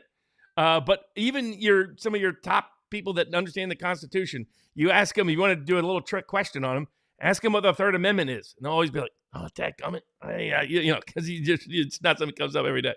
But it was a little fun topic that, yes, indeed, the Third Amendment probably would have protected Hampton Inn's right to refuse service to federal law enforcement. Not that it was the right policy for them to do so, but in those ICE officers' defense, I think they probably got an upgrade from the Hampton Inn if you've ever stayed in a Hampton Inn. All right, well, that's very interesting. Okay, so that was the Third Amendment. What was the other one? Oh, one that I don't care about, but I do think it's also kind of interesting. The WWE. So, how did it work exactly? They were on ESPN and then Peacock. They went from Peacock to ESPN. From Peacock to ESPN, and the Peacock subscribers or viewers, the people who already paid for that, were told it will merge you in when it goes to ESPN. You're going to be guaranteed getting the service that you paid for. And it turns out that some of them are not getting the service at ESPN to cover WWE events. Some are, but not everybody's able to merge it or register or get that benefit. And they're filing a class action lawsuit, which seems like an absolute no-brainer, a breach of warranties and representations. I just don't understand who watches WWE. I say that as someone who watches a lot of UFC, but fake wrestling doesn't make any sense. Robert, no more complicated than that. It's a clear breach of warranties and representations to consumers. It's a classic unfair trade practice, which is an often underutilized or sometimes forgot area of law that is in pretty much every jurisdiction, state, and even there's certain federal components too. Because yes, it looks like ESPN did a bait and switch in promoting its WWE ability to collect WWE revenue. And so a good number of ESPN subscribers were promised, grandfathered in, turned out, nope, oops, little rug pull, and now they're going to have to pay the price for it in court, it would appear. All right. Now, what do we do one more here and then we head over to Viva Barnes Law for the after party? Sure. We got elections, habeas, frozen welfare funds, high school highlights, Ohio abortion, and Jack Smith paid informants to infiltrate President Trump. Well, let's do the paid informants. I'm not totally up to speed on that. There was a lot of news last week. So hold on. In terms of Jack Smith now, of the chicanery that we now know that he's been up to, we know that he was not disclosing to the judge that they were seeking the phone records of sitting members of government. That the judge didn't ask and he didn't think it necessary to tell. Spying on government and getting a sign off by the judge because they're, much like they did in the FISA case, withholding salient information from a judge who's rubber stamping things, thinking that these people are on the up and up. Who's the paid informants that Jack Smith was using now? So, yeah, I mean, what's come out new is there was the things that were always suspected that have been effectively confirmed, which include his abuse of the grand jury process by grand jury venue shopping, getting an indictment in D.C., and then going down to Florida. The fact that he never apparently took the appropriate oath of office to begin with, that he was likely never even properly assigned the position to have the power that he employed, that he was acting lawlessly and without authority. That there was all kinds of coordination with the Biden White House in ways that were hidden and covered up, and he lied about under in some cases, declarations in court. But last but not least, what also got disclosed is that he was paying people to infiltrate President Trump's organizations in order to inform on them. So it was a regime change within a regime change, you might say. So an ongoing coup, independently confirmed, where your taxpayer dollars went to a prosecutor who wasn't even authorized to be doing what he was doing in the first place, abusing his power for politicized reasons, as now is revealed with his connections and coordination with President Biden in order to infiltrate the Trump campaign and other people with bogus actors. The only thing I wouldn't be surprised to see is if at the end they said his name was Mike Davis. That's just a joke, everybody. Now, let me just see something. I'm going to see. Yeah, we can't raid Salty Cracker. So we're going to raid Nerdrotic. So it'll be a change in substance for everybody who wants to get away from the politics. Salty's live. Let me make sure that... okay, good. They're still live. They're reviewing movies, I guess. Nerdrotic. If you want to get a break away from politics. So what do we have left over for the locals after party, Robert? We've got elections. Does Trump's executive order withstand the federal judiciary? Speaking of the federal judiciary, are they allowing all the welfare fraud funds to be frozen or not? Mm-hmm. We've got a habeas corpus decision by the Supreme Court of the United States. If you are a high school athlete, shouldn't you get royalties from your highlights? Nope. And the Ohio abortion law update after the referendum passed last year or 2 years ago. We're going to raid Nerdrotic. Before you leave, if you're not coming over to locals, CommieTube as well. I'm going to read some of the CommieTube chats before we go, or as we raid. Make sure you're subscribed, turn on notifications, and share the channel, people. And now, remember, 3 p.m. tomorrow, right here, live with Max Blumenthal, inside what the Maduro trial defense might look like, inside what might happen in the near short term in Venezuela, and how the EU is trying to rig the Hungarian elections against Viktor Orban that are upcoming. Well, and then on Tuesday, 10 a.m. Eastern Time, live with the Duran on Rumble, on YouTube, on their locals channel, theduran.locals.com, breaking down everything, including the Maduro trial, Venezuela, Iran, Israel, Ukraine, you name it, with the Duran on Tuesday. And if you come to the after party, just put in the tip to the locals board, and we will get to your question if it's a tip of $5 or more. I was going to say something that had to do with... I forget what I was going to say. Confirming raid, people. Go see Nerdrotic. Let me just do one thing, because I got to open all of these on my backdrop here. Close this. Close that. This is minimized. Hold on. I'm going to open up a bunch of the CommieTube chats and just read them out loud while we do this, because I think there's a few that I missed. And then I'm going to get to some of the other tip questions. To make the best of Venezuela situation, President Trump should say, now that Maduro's out, we're lifting the sanctions. That alone makes things better for Venezuela. Then let Maduro win in court and return, says Sparky. Then we got Sparky also says, free Greenland from Danish tyranny and brutal oppression. Free Dutch Antilles from Dutch tyranny and brutal oppression. Then we got that one. Okay, and then we got stopping in to watch Barnes be wrong, says Your Barmy. Remember the Iran bombing. Distance yourself soon. What are these idiots who are saying distance yourself soon? You don't know that Barnes and I've been doing this for 6 years now, people. 6 freaking years. And you're right. Barnes was wrong on Iran. The bombing stopped, and but for the grace of God, the damage was done. The minimal damage was done. Is Trump going to look away from the next war to start long enough to clean up his administration from Bondi, says Psycho 13. And that about does it over there. Then we've got, we'll save the, let me go here. Let's see. Hold on a second. What is going on here?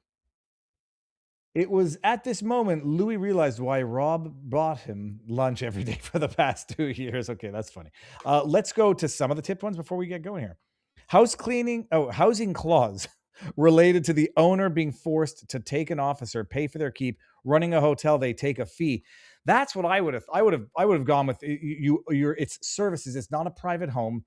They're not taking it from you. They're paying for it, and it's open to the public. But Trump had 2 paths, says Free SCO1. He sided with the deep state neocons headed by Lady Lindsay instead of siding with the fiscal conservative libertarian side of the party. The spineless Freedom Caucus goes on X and Fox News with great speeches, then vote with Trump every time. Only Thomas Massie and Rand Paul stand on principle. I applaud the Dems for taking the House. I applaud the Dems taking the House in the midterms, and the impeachments that follow. The Republican Party needs to learn a lesson.